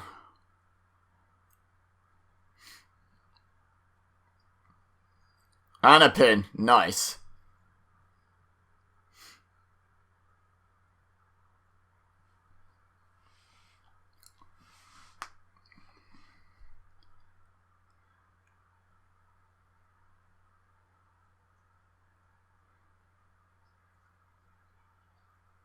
Yeah, this is where Bob Orton came in. Yeah.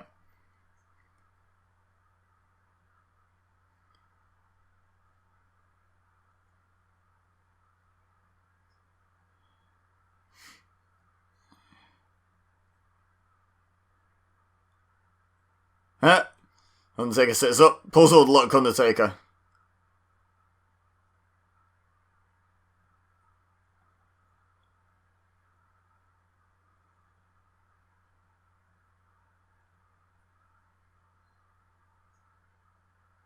Cowboy Bob.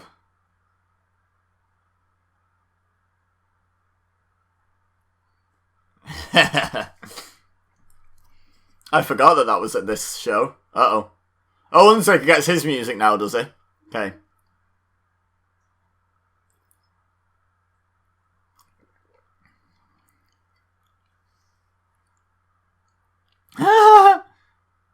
Angry face. The Angry Taker. The Anger Taker. Yes. That's what it should have been called.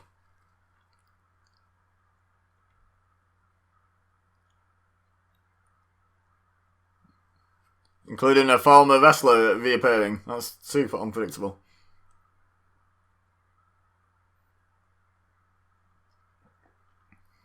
What?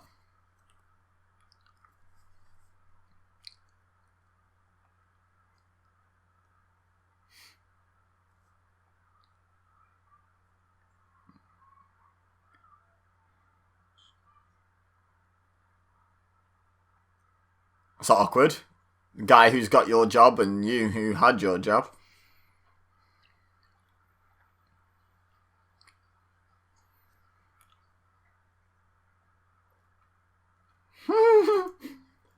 That's shade. Okay, so we get to talk about what WWE did wrong with John Cena, don't we now? Yeah.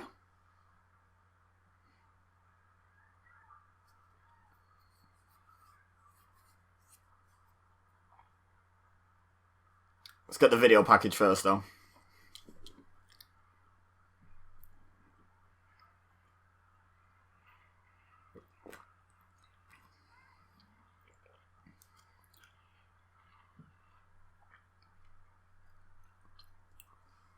I remember that being, like, a pretty big moment at the time.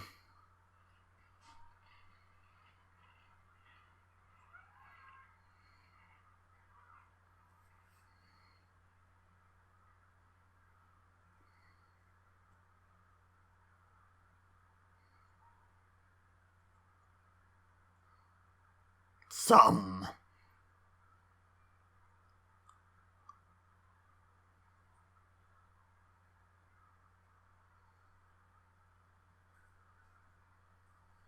Yeah, okay, John.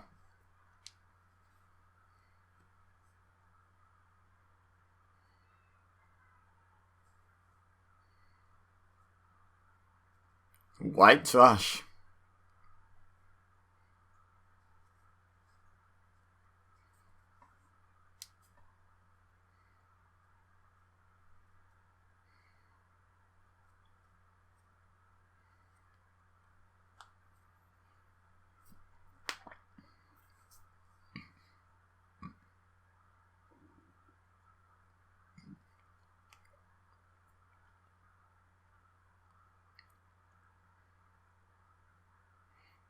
Hey, to Bischoff. Boom.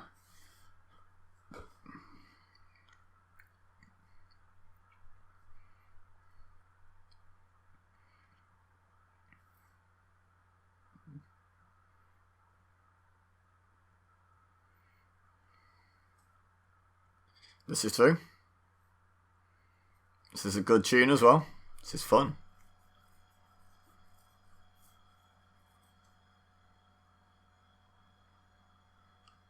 Even the most basic storylines, which is, I'm champion, hey, I want your title, which is all this is,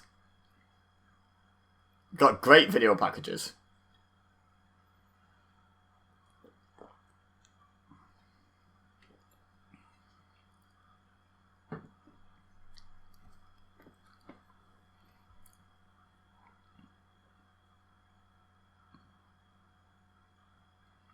Clearly is, he's already got the championship. That's a silly argument, Jericho. Oh! God, don't miss seeing that.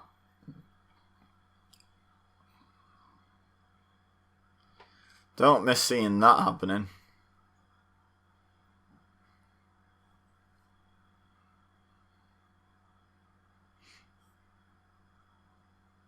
Mr. Bischoff.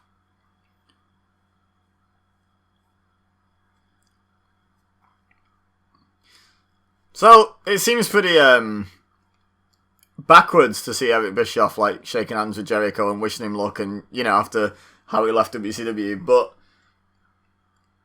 like Jericho Bischoff might have underused Jericho in WCW, but he also said on his podcast, like, Jericho's one of the only guys he's ever seen go from WCW to WWF that he actually really desperately wanted to keep. So he obviously thinks highly of him.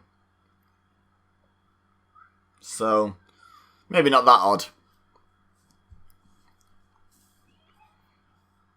So, what did WWE do wrong with John Cena?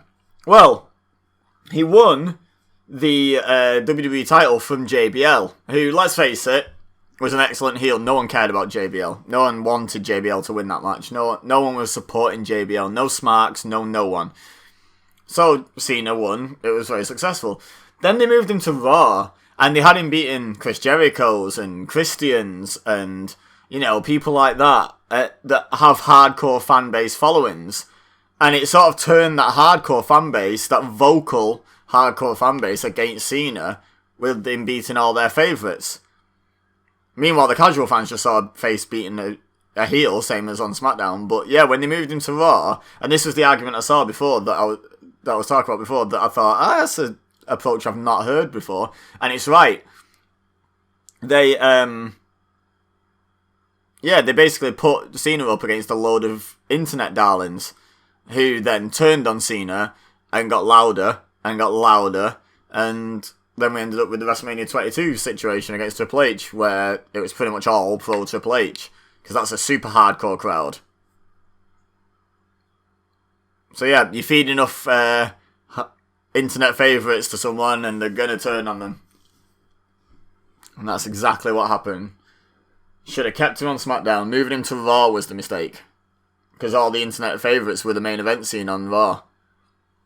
Whereas on SmackDown, the main event scene was made up of a combination of internet favourites and just general, like, casual fan favourites, you know, like, and then there was the heels that no one really liked. Like a JBL. No one was supporting JBL. Which made him a great heel. But also meant that Cena would get cheered against him. Whereas eventually, do it enough times here, and as they proved over the course of this next half a year, you can turn the fans against someone pretty swiftly.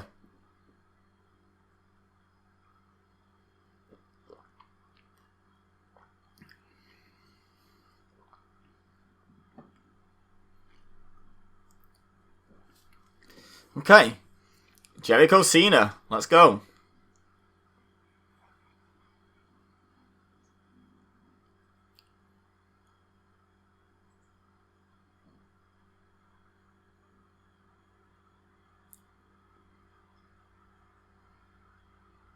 Six years ago.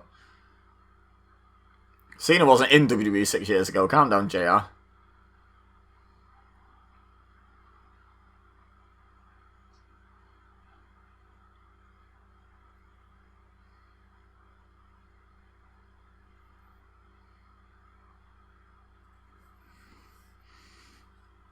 Yeah, he doesn't know anything about that. He didn't just win the title at WrestleMania or anything, did he, Coach?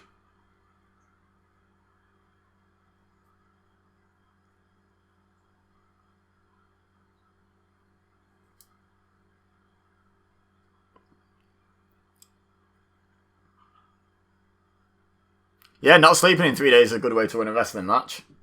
Good shout there, King.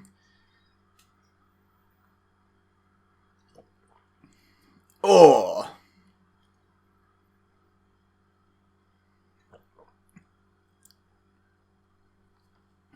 Some rights.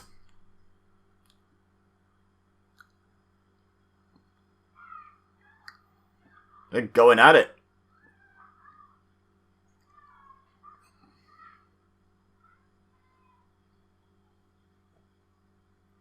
Suplex.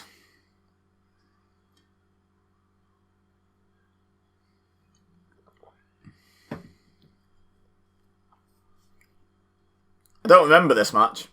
There's only really one match I distinctly remember from this show, and it's still to come.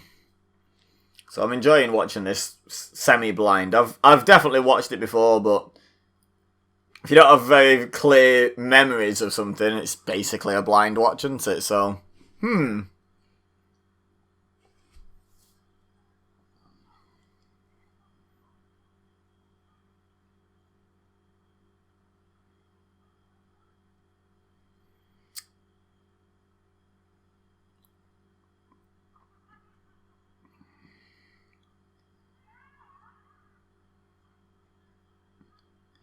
And they're just brawling now.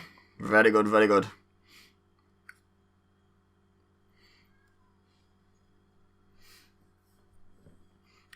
Off the ropes. Oh no, into the corner. Back elbow. Cena, at this stage especially, was so clunky in the ring. It's no wonder people fell out with him for keep beating, you know, the likes of a Jericho and a Christian, like, great wrestlers. Kurt Angles and Shawn Michaels. Triple H even. Like, Triple H isn't notoriously an internet favourite at all, but they can see a difference in quality. Very clunky in this stage. It's always been clunky, as Cena, but it was especially prominent in this era. And I'm not like the world's biggest Cena hater. I used to, but these days, like, I quite like John Cena. But it's definitely a bad booking decision in those days to put him on Raw and have him fly through a load of favourites. Oh! That was a chop.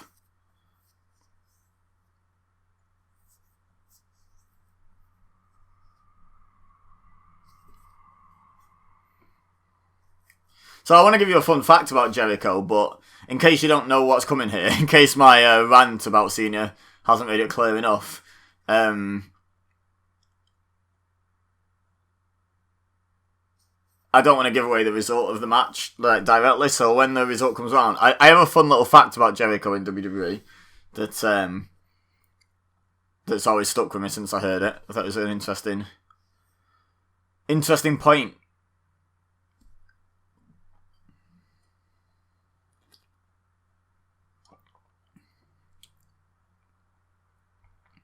Ask him! Jericho's been doing the asking thing for how long now? Forever, basically.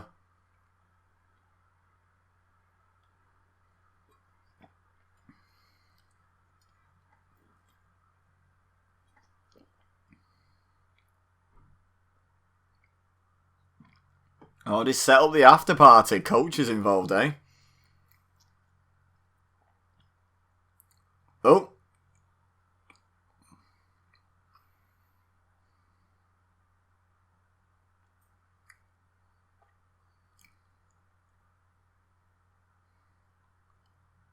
Get in the ring now. Yeah, he's listening to you there, ref. I don't even know what he did there. Booted him, but I'm not sure if it was technically a drop kick. Oh. Oh, God. Cena's face there. Looks a bit like Steve from Stephen Larson.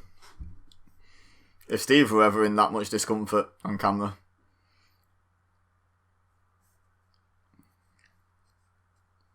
Oh!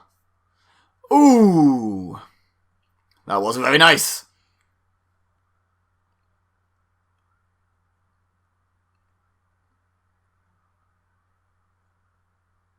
Oh!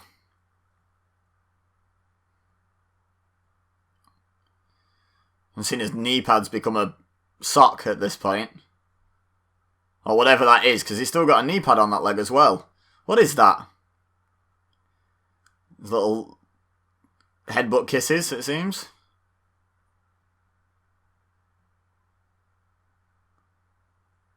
Superplex.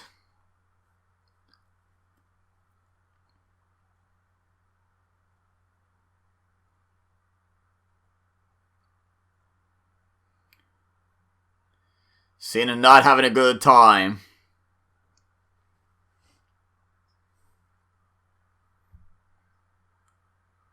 And Cena kicks out at 2. Shocker. And kicks out at 2 again.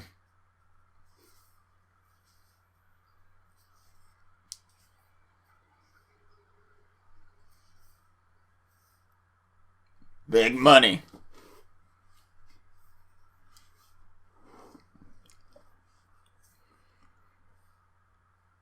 Oh. Jericho runs into the big boot. Right hand by Cena. And another one. Off the ropes. Back body drop. Oh my god. I thought Jericho was going to well over rotate then. There's a clothesline. There's a clothesline again. He can't even, like, walk properly.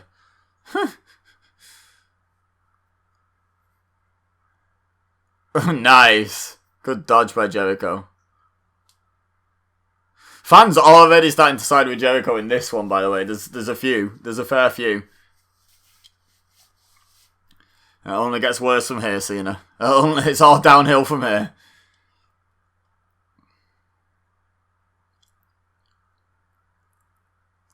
Lion Salt. Lands on his feet. Hurts his knee. Wanders in. Oh, nice.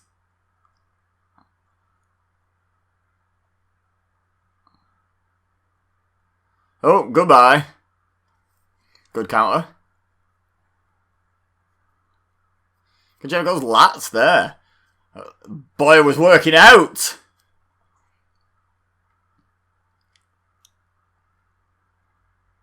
Look at him. Fair play, Jericho.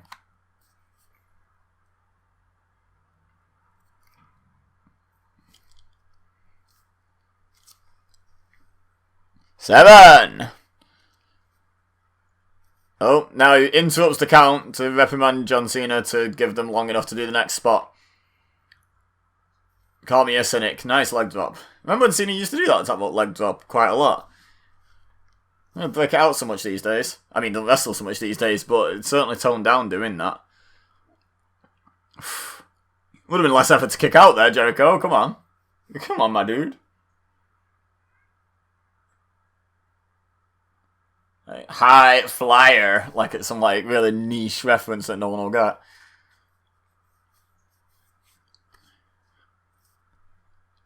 Is that a "Let's Go Jericho" chant? And that's a confused looking Cena.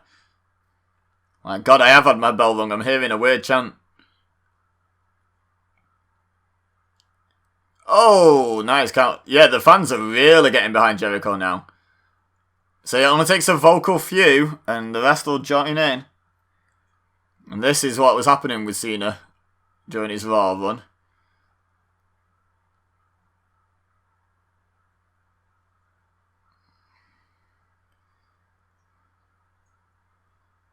Tamest kick into the back ever. Backbreaker.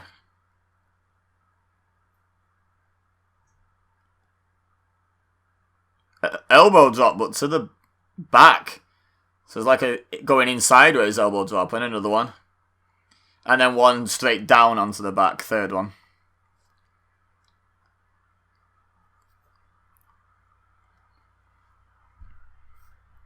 Wow.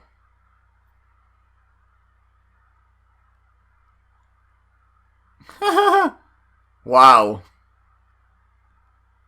His face. Cena's got some great faces in this match. You look at that guy just looking around like, wow, what is going on?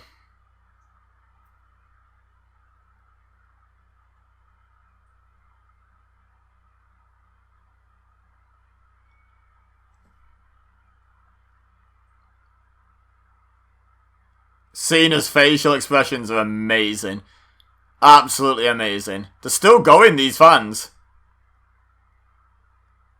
Oh my God.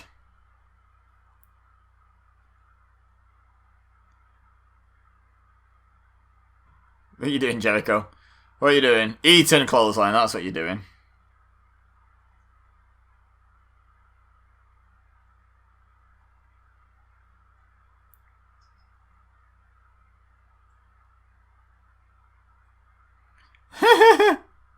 A little dance, and then boom.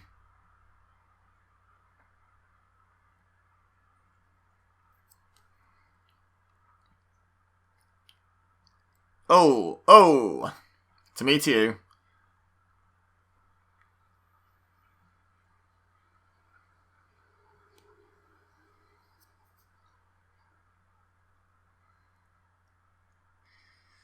Yep, the turn has begun. But yeah, going back to that point I was making, I heard it on that YouTube video and I was like, that's a really interesting point and not a way I've ever thought about it before. If Cena had said on SmackDown, the fans might not have turned against him the same.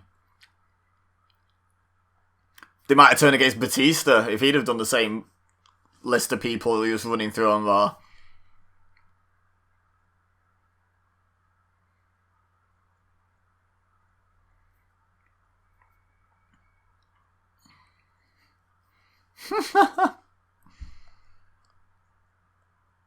More great facial expressions from Cena. He's got a great face for selling. Absolutely great face for selling. So expressive. There we go. There we go. I hope you're watching this along with me. You're not just listening to me, because otherwise you don't know what I'm talking about. He's just got a great face.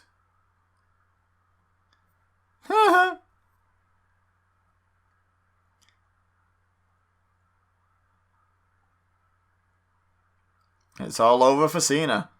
Cry face.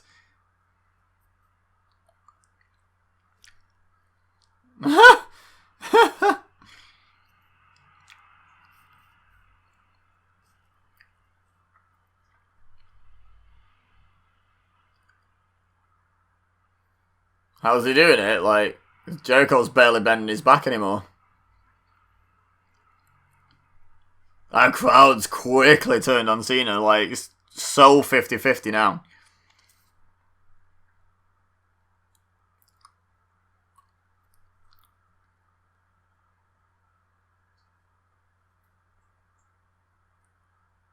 Stomping on the back of his head.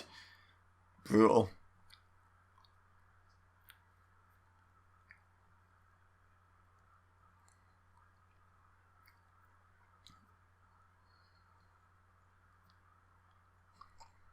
Uh-oh.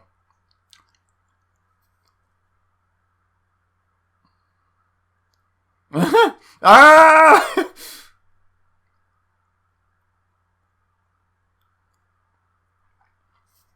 Those fans in the front row were very shocked that Cena kicked out of a belly-to-back suplex then. You know, that well-known finisher of Jericho's. It's a good match. Started slow. I was thinking at first, I was like, this is a bit mediocre, but no, it's picked up and the crowd have responded to it. Nice! Tilt-a-whirl up into an AA. Nice! And then, look at the despondent guy in the vest. Look how sad he was. That was amazing. He was just like, oh no.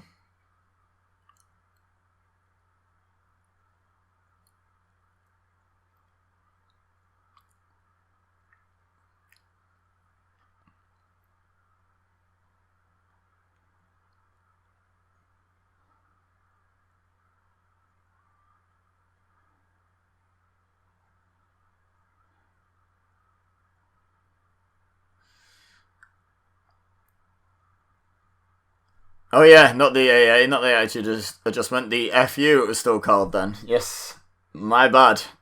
Spent a long time calling it the AA now. Completely forgot.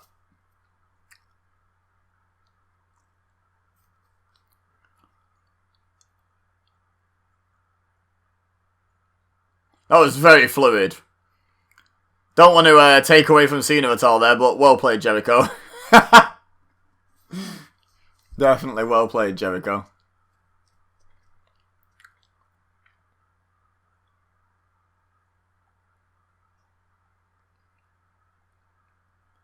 Spinny belt. Spinny belt. You just don't know, no. Good match. Built to a great crescendo. Like, that match built very nicely. Good show. Like, good show so far. I was looking forward to this one. It's I know it's a good show. I just don't distinctly remember specific matches and spots and, you know, so I'm sort of getting to enjoy it blind whilst knowing I'm coming into it with good expectations. Like, it's fun.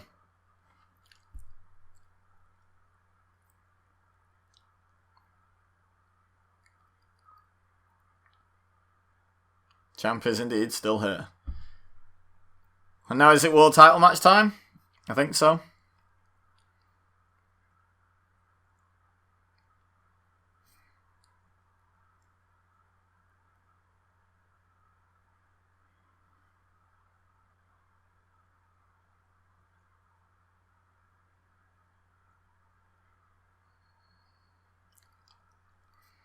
No holds barred.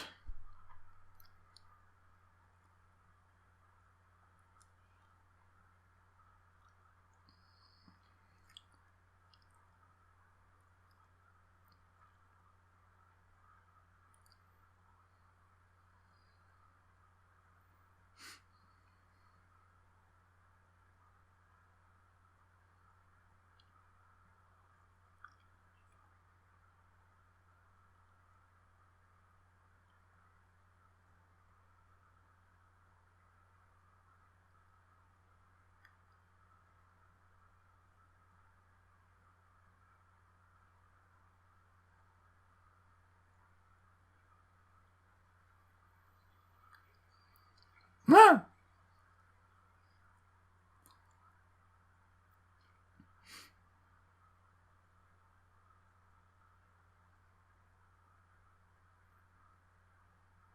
love heels that twist things, like, I think it's great.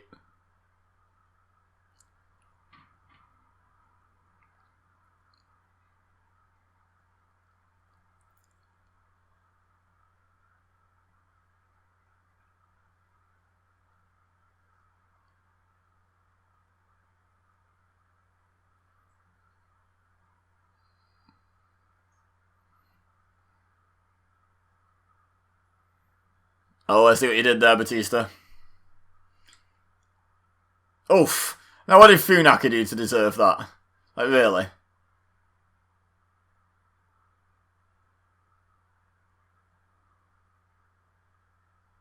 Woo! What's his donkey ever done to you, Batista? Oh, I love that. I love that World Heavyweight Championship graphic. That was awesome.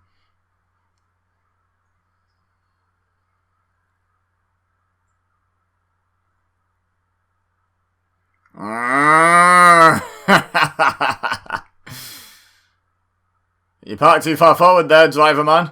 You're silly.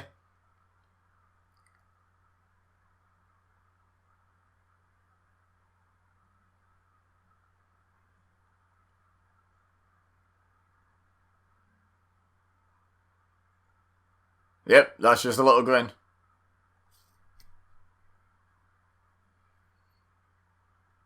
It's money.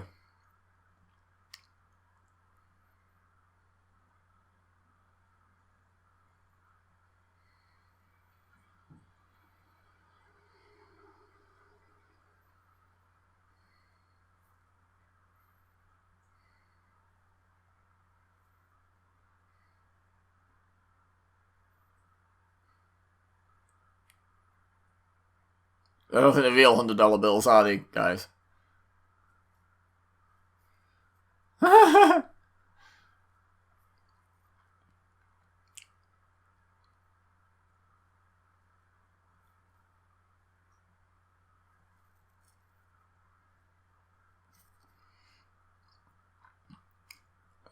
Let me know in the comments if you have a JBL $100 bill. Just curious. Like, I don't know how many shows it was dropped at, but I'm guessing this is the first one by how surprised by it they sound. But yeah, you got one? Let me know.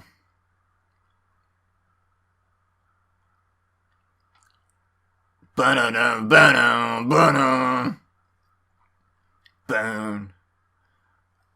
Yeah. Love it. I love it, Maggle. Welcome home, Dave. What a great sign. Batista's babes.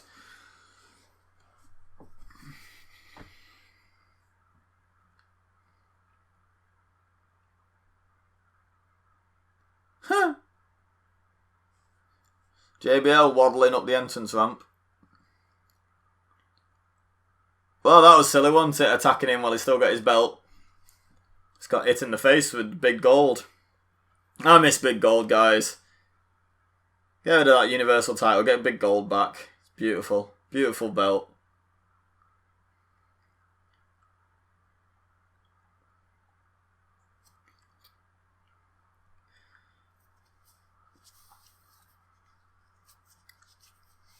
So they're going to have a...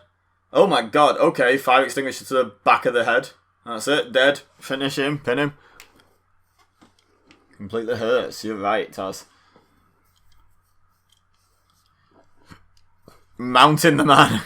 Like Batista's babes would do if given half a chance.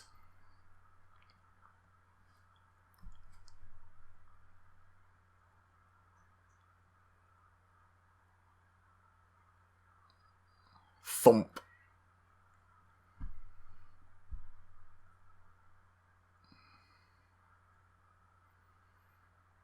I hate that line. I hate that line so much in wrestling. This is where such a body's so dangerous, and it's always when the other one's lying on the floor and he's standing there kicking them in the head. It's like, yeah, that's where most people are most dangerous, to be fair, is when they're standing, The other person's lying down semi-conscious and they're kicking them in their head. That's where most people are most dangerous. Like, it's such an asinine non-statement.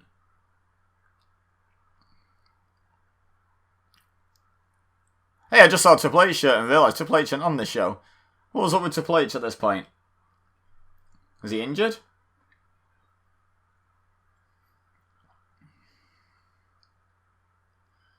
Oh, I think he took a bit of time off after the Batista feud, didn't he? Like, and they were basically selling the Batista injury. Oh! Is that the first barricade breaker spear ever? I wonder. I wonder if that had been done before that. Referee's just carrying the belt around like, yeah, this title's on the line, guys. I'm like, yeah, I think they know.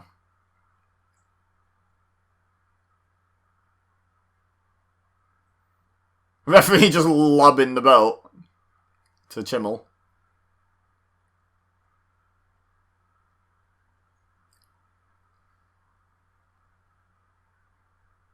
Oh! Dink. Watch this again. I don't know. Was that the first one? Can anyone remember one happening before August 2005? A barricade breaker.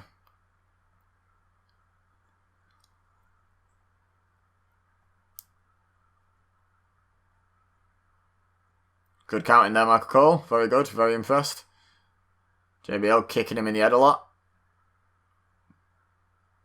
The Vish Justice.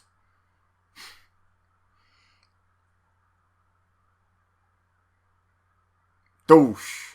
Shouldn't that at least be worthy of a pinfall? Like, his finish is a clothesline, so surely a short arm clothesline is, like, worthy of at least trying a pin.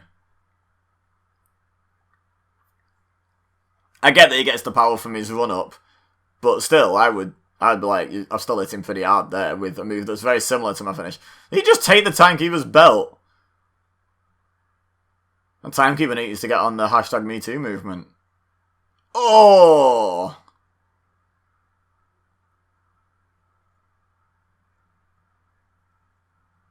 Oh, why do wrestlers agree to a belt whipping spot in a match? Why? Why not just not have it? What's wrong with you, wrestlers? Weirdos.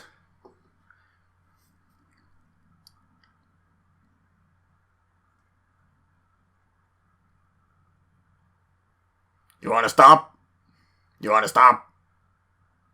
It's neither a yes, no, and no, that ref. That's just like, oh. Like, just keep doing it, JBL. Just hold that until he's out and then pin him.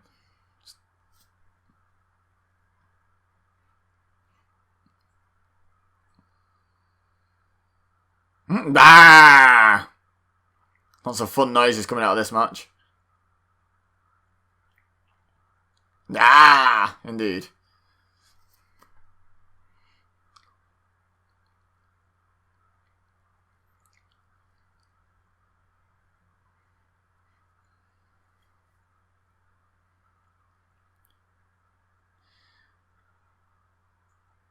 Belly to back suplex by Batista. It's not a side suplex at all. It's a belly to back suplex.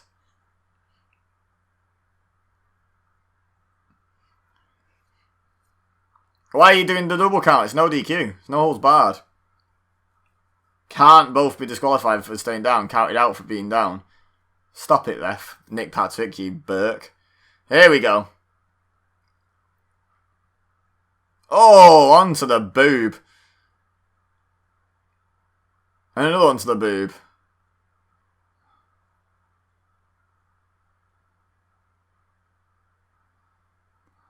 Wow, behind the scenes insight by Taz there. Shoulder barges now by Batista.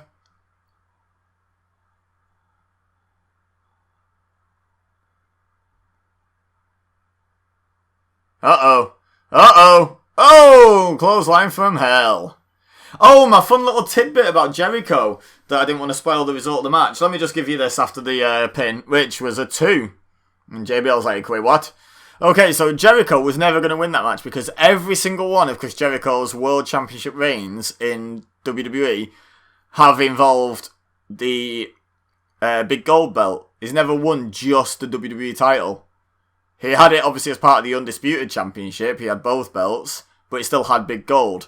And then every other title reign he had was a World Heavyweight Championship reign. Of course, you can say, well, what about that time he beat Triple H and then it was reversed? It's not a recognised title reign, so, like, it doesn't count. But, yeah, fun fact, every single time Chris Jericho was world champion of any description in WWE, he had big gold.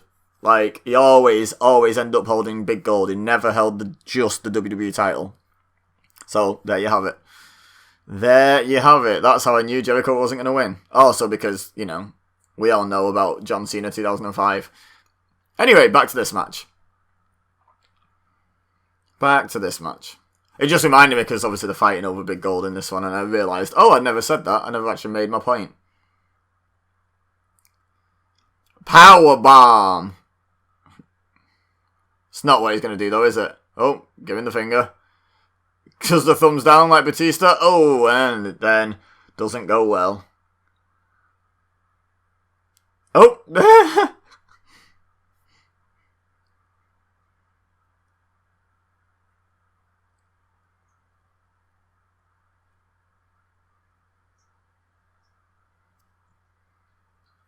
Kick to Ed.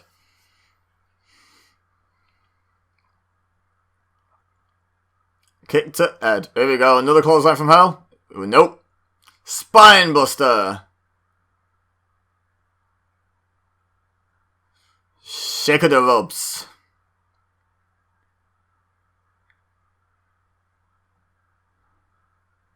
Here we go.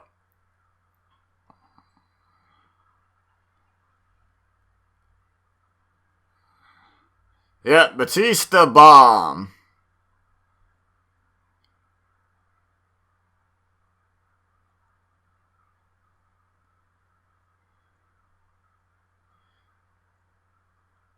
So he didn't go for the pin. Interesting.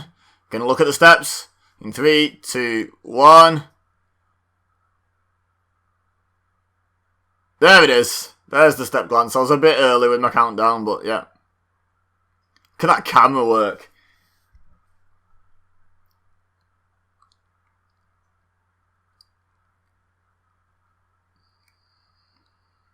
What do you think he's going to do, Michael Cole? Are you stupid? You don't have to act dumb just because you're on commentary. Oh!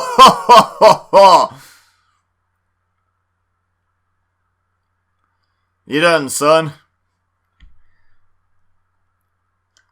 Yeah, incidentally, I don't think JBL ever held the big gold. He only ever held the WWE title, so... yeah. Fun match. They kept it fairly brief. They kept it in both men's wheelhouse. Made it a fight. It was decent. It was good. I can handle that. Okay, and now it's main event time. What match in the world of professional wrestling could possibly trump both a WWE title match and a World Heavyweight Championship match? What could possibly do that? I can't even think what could possibly outdo that.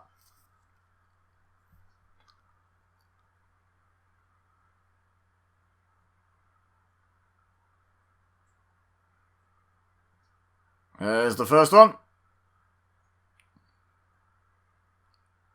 The face!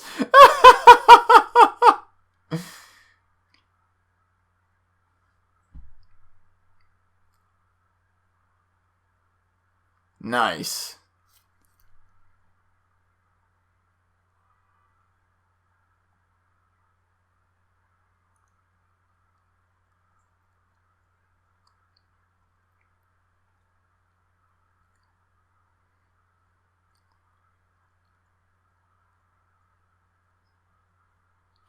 I walk alone.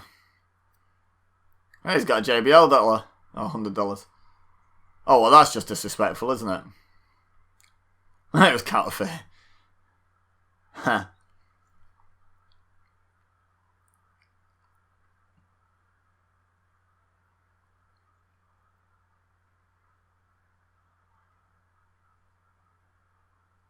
Unleashed.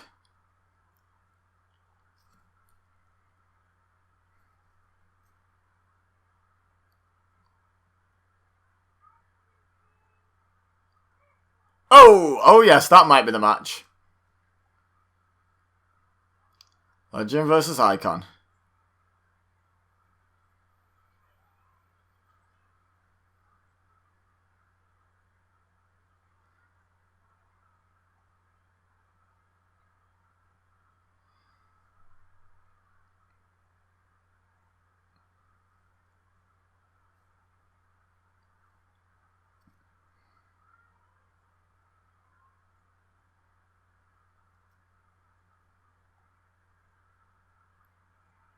Why are people so keen for one more Hogan match? None of Hogan's matches were any good. Sus, but...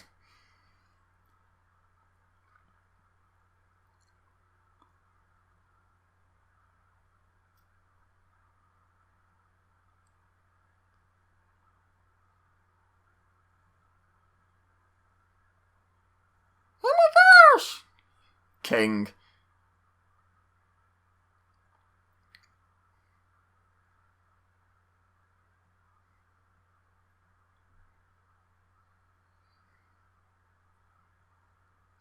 Double big boot.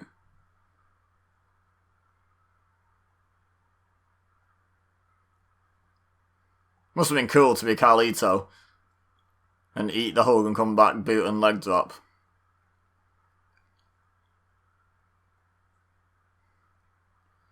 This was great. This was such good camera work. Perfect. Perfect. Look at this. So good. So good. So good. Thank you, Michaels.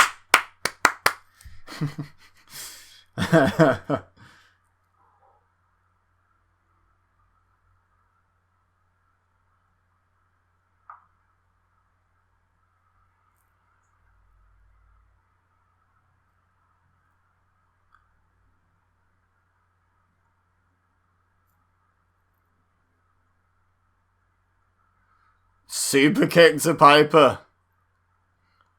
And to King, but King's taken every finisher.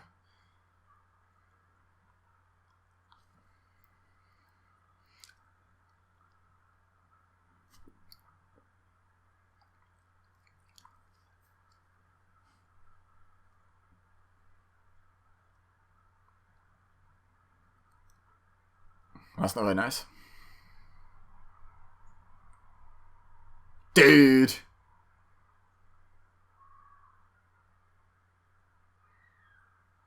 Huh. It was beautiful.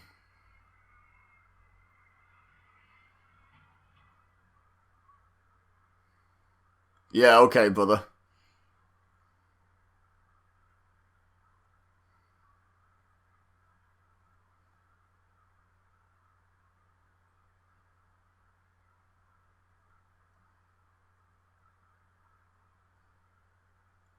That's true. Factual statement.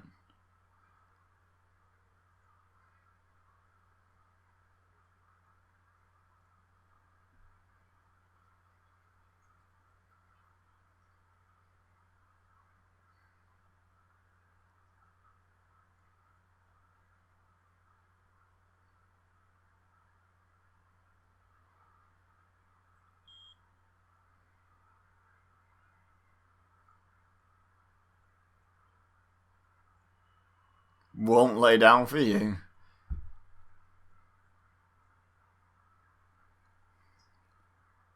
What a video package. And what a match we're about to watch together. This is the one I remember. If you know why, you know why. Amazing. Love it.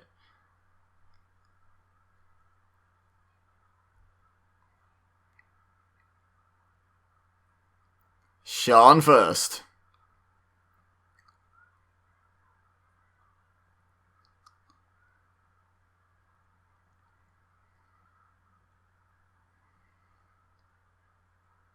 Probably also in my top 5 ever. I'd have to give it some serious thought. But probably. Like, come on.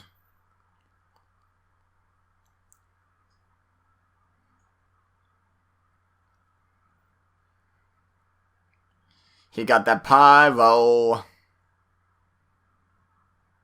Many pyros.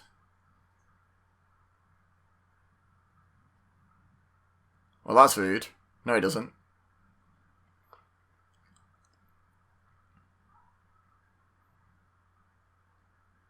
Michaels!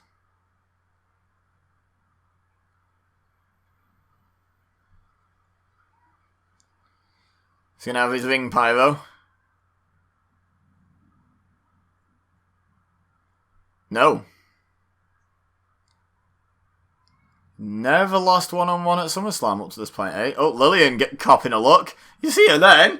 She's like, yeah, have a look at that. Have a look at that. Joe Collins ain't here. Okay. You need a big sign if you're going to list who's not there. Bye, Ty.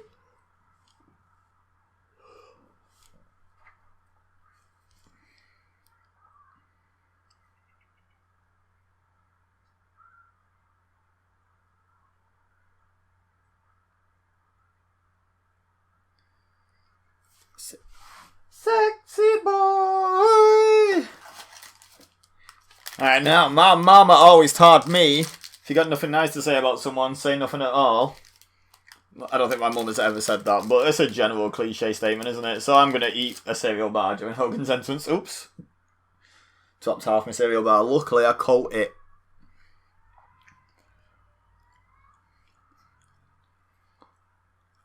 I came from Italy to see someone. I didn't read the end of that sign, though.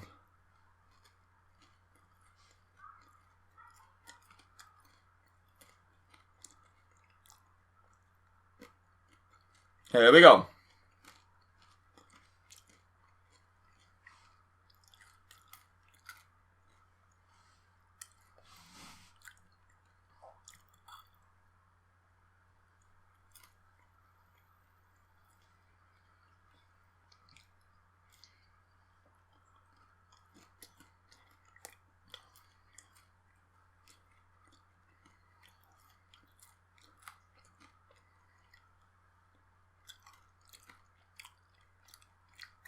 He got a hand on hips, Pyro. Okay.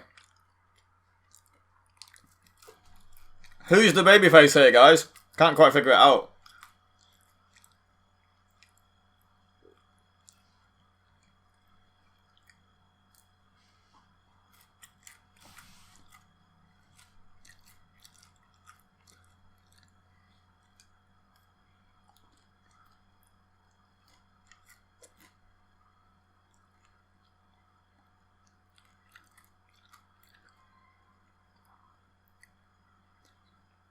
I got something deep inside of me, says his music. Maybe that's why he walks how he does. Sorry.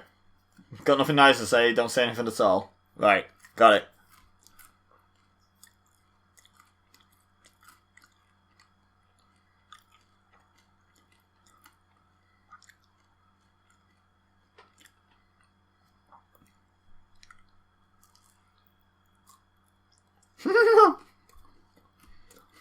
Shawn Michaels' face. Right, yeah? What's your point?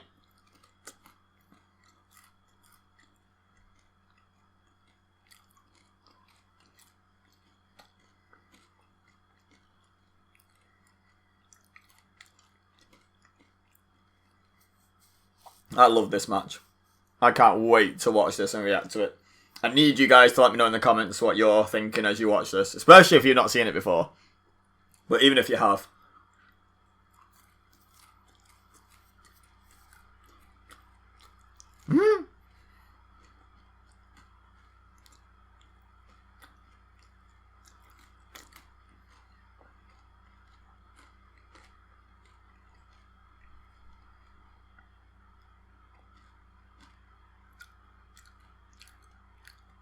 Michael's ducking out.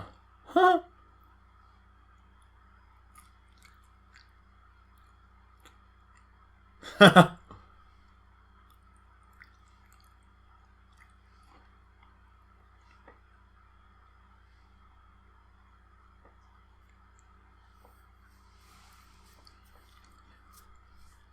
Hogan's like one of the kayfabe greatest of all time, and then Michaels is one of the shoot greatest of all time. Really interesting mix. Like Hogan's booking is some of the greatest of all time, and you know how successful he's been in this fixed business. But then Shawn Michaels is legitimately one of the best in-ring wrestlers of all time. Interesting mix. Two with a claim to being the greatest of all time, despite being nothing like each other.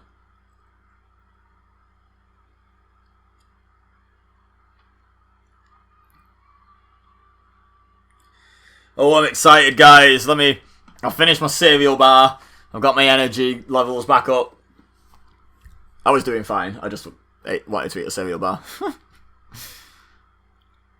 Hogan's got something deep inside of him, so he's trotting around like that. You see that fake right by Michaels then? That was beautiful. Well, I can't wait for this. I love this match so much.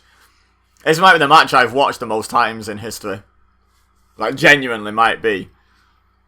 I can't think of a match I've watched more times off the top of my head. I love this match.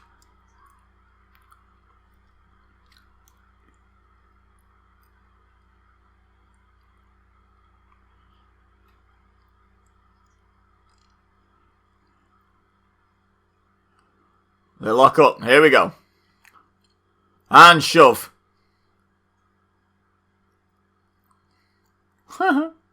It begins, guys. It begins. That one probably doesn't stand out too much, but believe me, it will.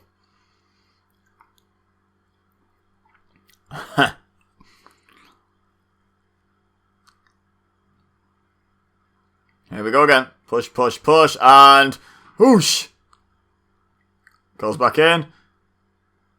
And a push.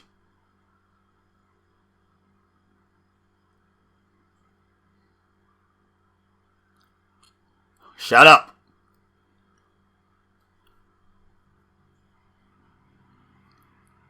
What are the fans chanting? I can't tell. Can hear it, but I can't tell.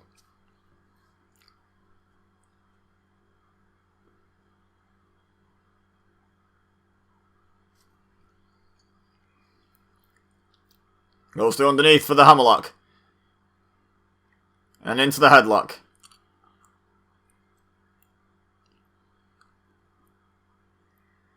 Hogan down to a knee.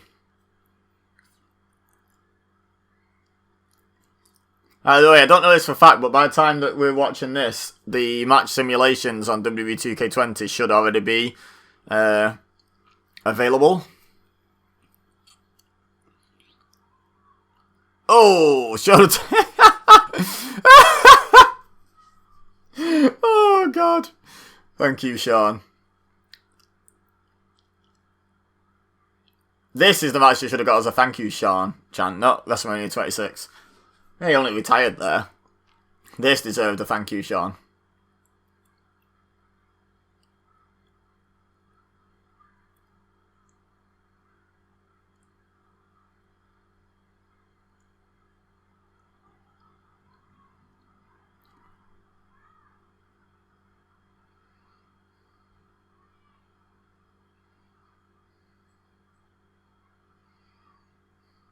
Oh, knee to the gut by Sean.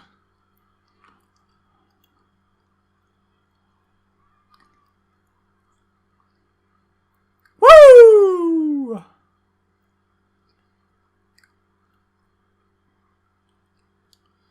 Woo! Woo along with me, guys. Woo! Oh, Hogan reverses the whip. Oh, God. Look at the height.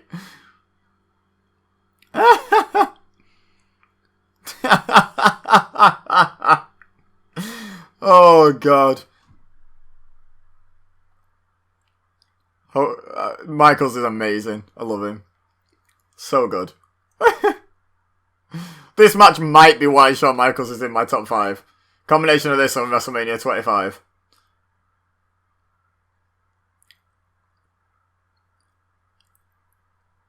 And jab to the eyes. There we go. Thumb to the eyes. Why not?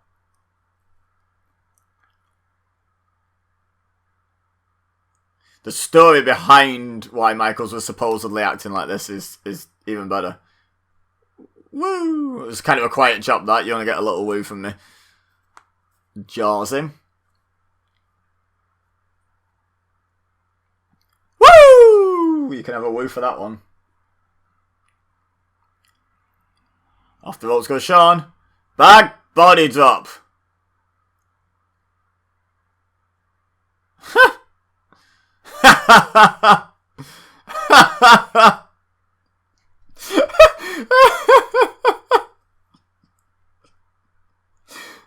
Oh, I love Shawn. Almost seems to me like Shawn Michaels might have too much energy tonight. That's one way of putting it, coach.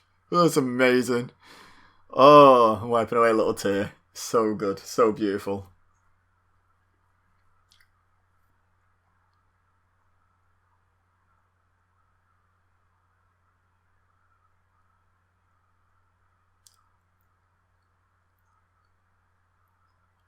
Yeah, they had. Yeah, they had Kane. That's a lie. Harley Race had slammed Andre the Giant before that.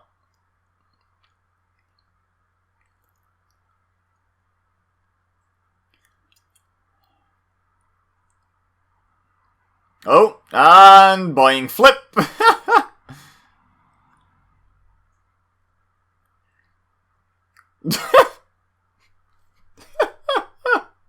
Shawn's psychology is on point, King. Don't give me that. It's beautiful.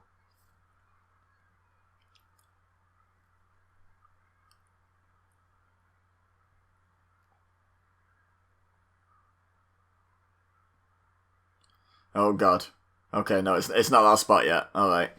Kick up to the face to block the back body drop.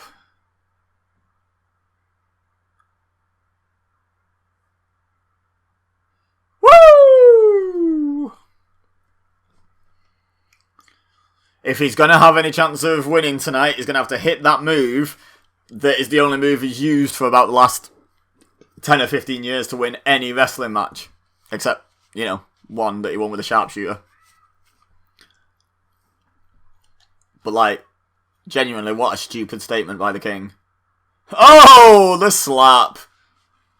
Oh, oh, oh, he ducks. And another slap.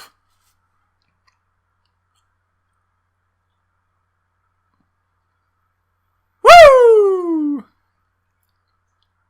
Woo! Woo! What are you counting for, ref? What are you going to do? Disqualify Michaels in this match? Another slap.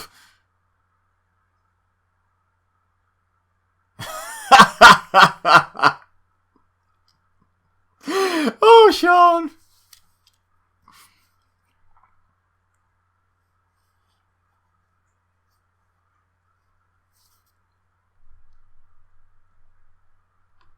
Slams his head off the ringside barricade.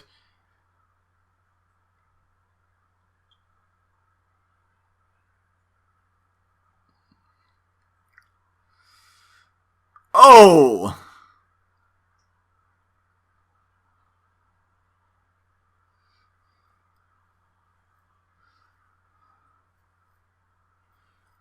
Nice hair, Hulk.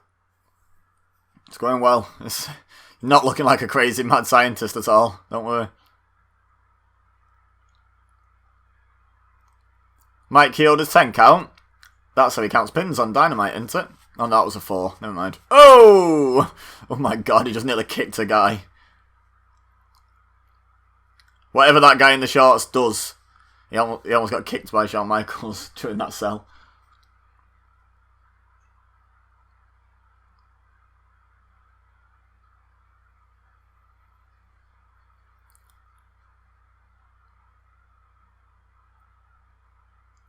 Here we go. Got him up. Nothing. Oh!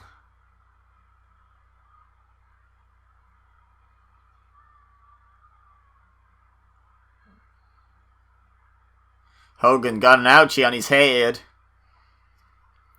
See, Matt Hardy from earlier in the show, that's what happens when you get your hand in the way. No dint in head. An abundance of blood. And another one.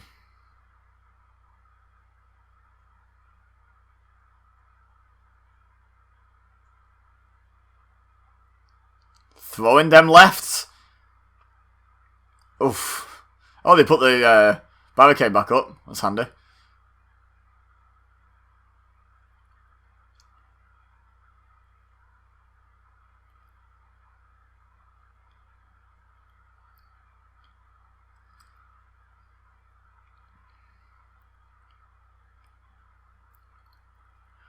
Corner mount. Here we go. 10 punches. No. 2, 3, 4. Oof. 5. Does that one count? I don't know. Let's see. 6, 7, 8, 9. Even if that one counted, it didn't get to 10.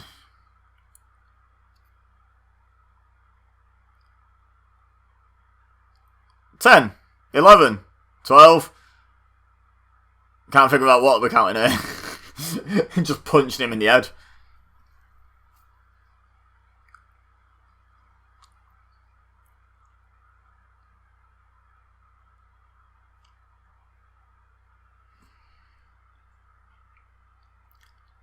Oh, we got blurred.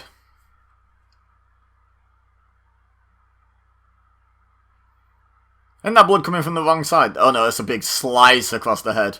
Okay. That's how you get busted open when you get punched in the head. You get a big, perfect paper cut all the way across your forehead.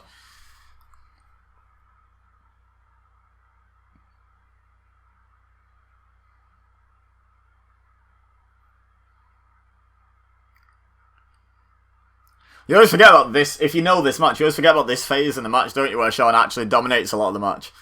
You actually forget about that because the memorable bit is when Hogan's beating Shawn down. Oh my god, he's got blood in his eye. How do you just sit there with blood in your eye and not wipe it out? Oh, there we go. Literally on his eyeball, though, his eyeball was red because blood had run in. Hey, look at those two in the feather boas, top left before it panned. And down he goes. Drop a leg, Michaels. That's how you win matches, don't you know?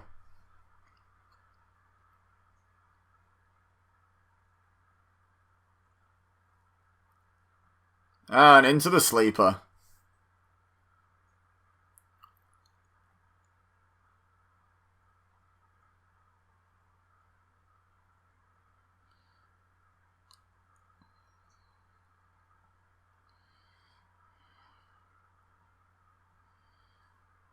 Even Hulk Hogan can be taught a lesson.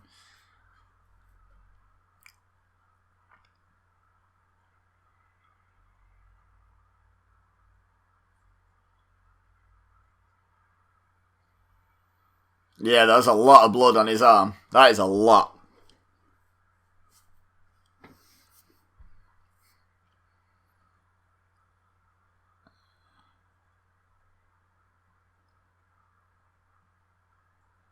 Oh, I mean, no one can say they've ended Hulk Hogan's career, Coach, because he's currently still wrestling. At the point where you said that, he's still wrestling, so no one has ended his career.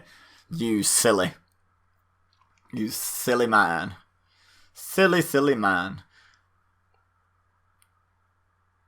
Oh, we're doing the 3 arm drops.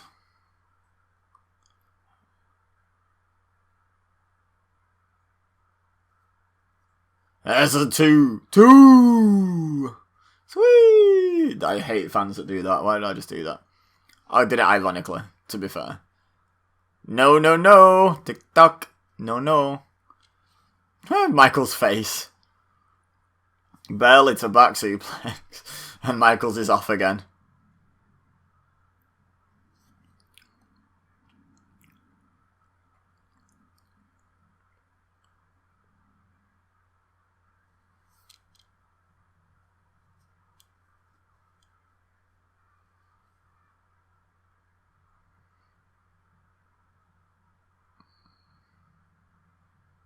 He better not, because he seems like he'd be uncomfortable right now if he did mind.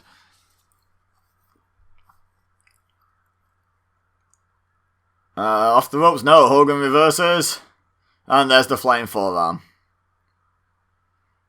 And a kip up.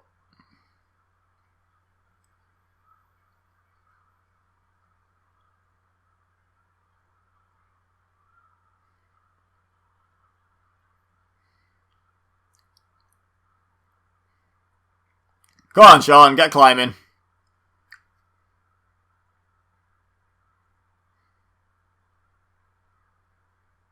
Oh, he misses.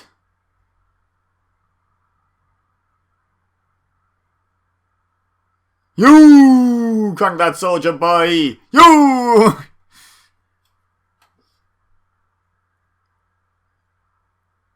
Oh, boing boing. Playing pinball.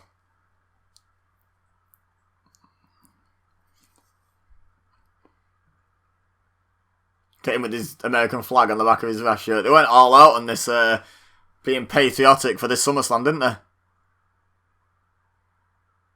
Why are they doing a USA chant? They're both American.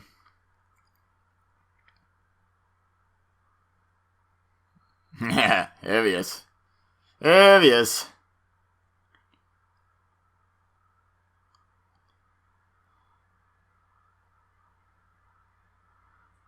Oh. What's Sean doing? Just pick his legs. Yep. Now stomp on his balls. Stomp on his balls, dude.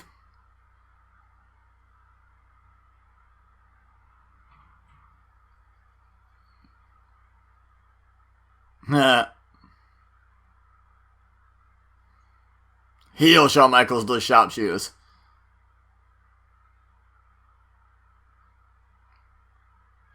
I heard that tap.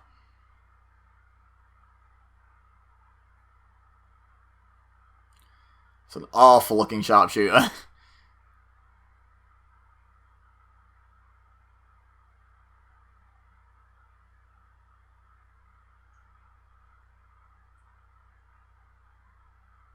Oh.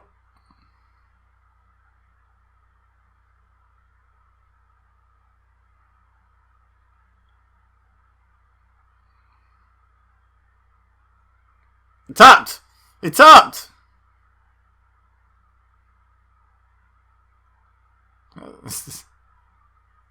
Yeah, you're right, coach. He tapped.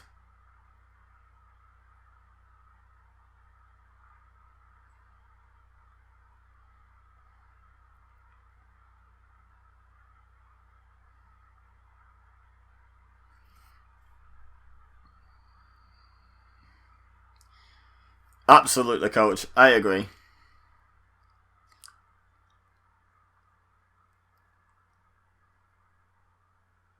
Really should have just kicked him in the stones when you had the chance. Why are you... Oh, there goes another ref.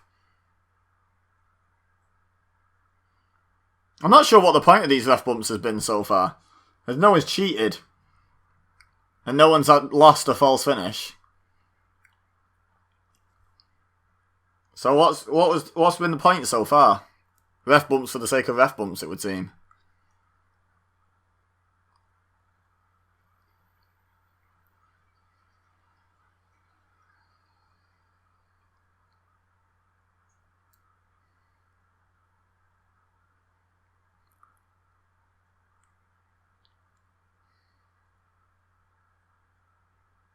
There we go. There's a reason to have a ref bump. So they only needed one ref bump so far, though.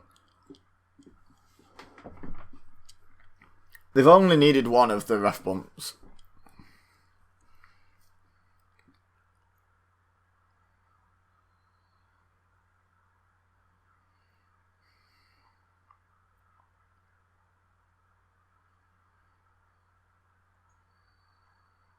He almost hit himself in the face then.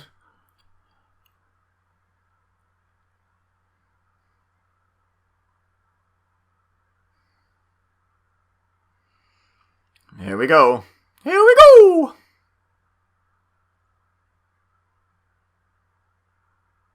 Why is he swinging lefty? This is suspicious. Dunno, but he got him. Right on the head. Hulk Hogan just having a seizure. It's probably okay, right, guys? It's probably okay. Michael's not even putting the chair out of the ring. Not even trying to cover his tracks. Hogan having another seizure. No one concerned about that? No? Okay. Cool, just checking. There we go. Now the chair's gone. Hey, wake up.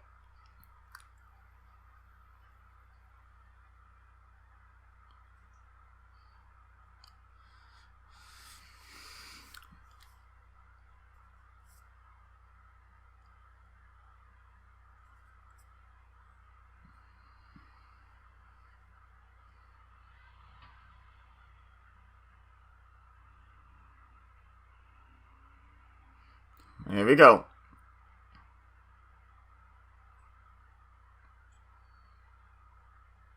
Boom!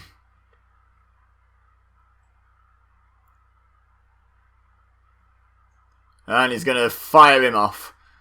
Super kick out. Yep, there it is.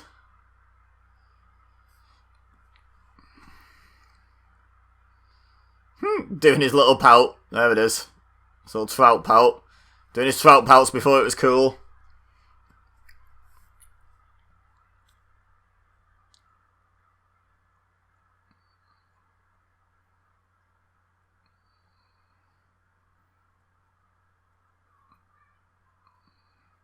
How come King's suddenly a face commentator for this match?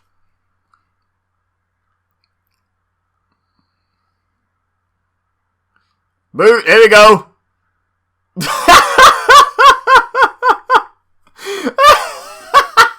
Hey, I just saw an Undertaker shirt as well. He wasn't on the show either. Huh. Of course he was. No, it's because I saw a Big Evil shirt. I was thinking of American Badass Undertaker, but we're in the wrong era for that. No, Undertaker was on this show against Randy Orton. I remember. Nice. That's sell by Michaels. Oh my god. So if you don't know what I've been laughing at, Michaels has been overselling everything in this match. And the supposed reason, the rumoured reason, is that they were supposed to do 2 matches and win 1 each.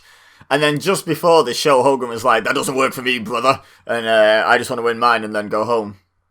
So Shawn was understandably a bit upset. And this might have been a different Shawn Michaels than like 1996, 97 Shawn Michaels. But he's still capable of a bit of petulance, shall we say. So he was like, I'm just going to make a clown of Hogan in this match when I'm selling stuff. So, yeah, that's why he was like flip-flopping all over the place like a really badly abused fish for this entire match.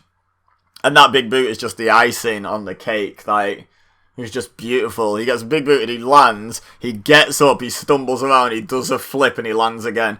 Just beautiful. Just beautiful. Well done, Shawn. Shawn, not impressed with Hogan's politics, clearly.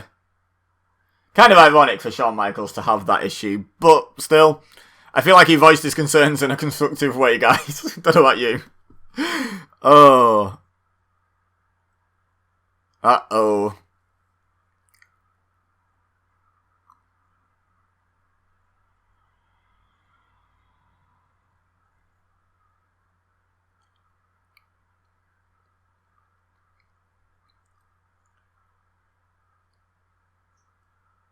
And handshake spot.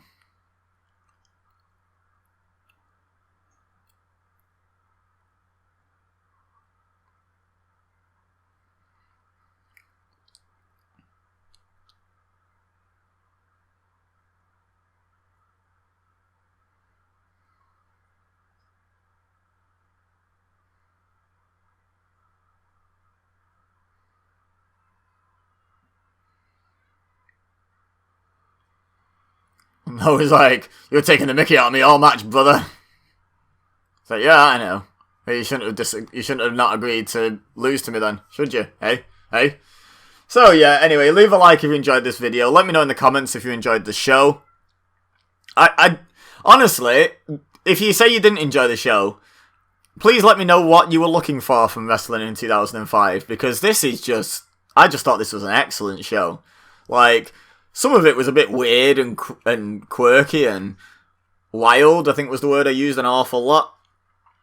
But at the same, it was just a really good, entertaining show. Pretty much start to finish, I would say. Had a bit of everything. And I thoroughly enjoyed it. So let me know if you enjoyed it. If you didn't, please do let me know what you wanted from wrestling in 2005, because this is just a great show, in my opinion. Like I said, leave a like if you enjoyed the video, subscribe if you're new here and you want to see more videos like this, and share with your friends if you think they would enjoy. Also, check the description for my other channels, my social media, and my Patreon, where you can support me for just 10% of the WWE Network, $1 per calendar month, and it would be greatly appreciated. But for now, all I have left to say is thank you very much for watching. As always, I've been Ibeza, you've been amazing, and I will see you next time.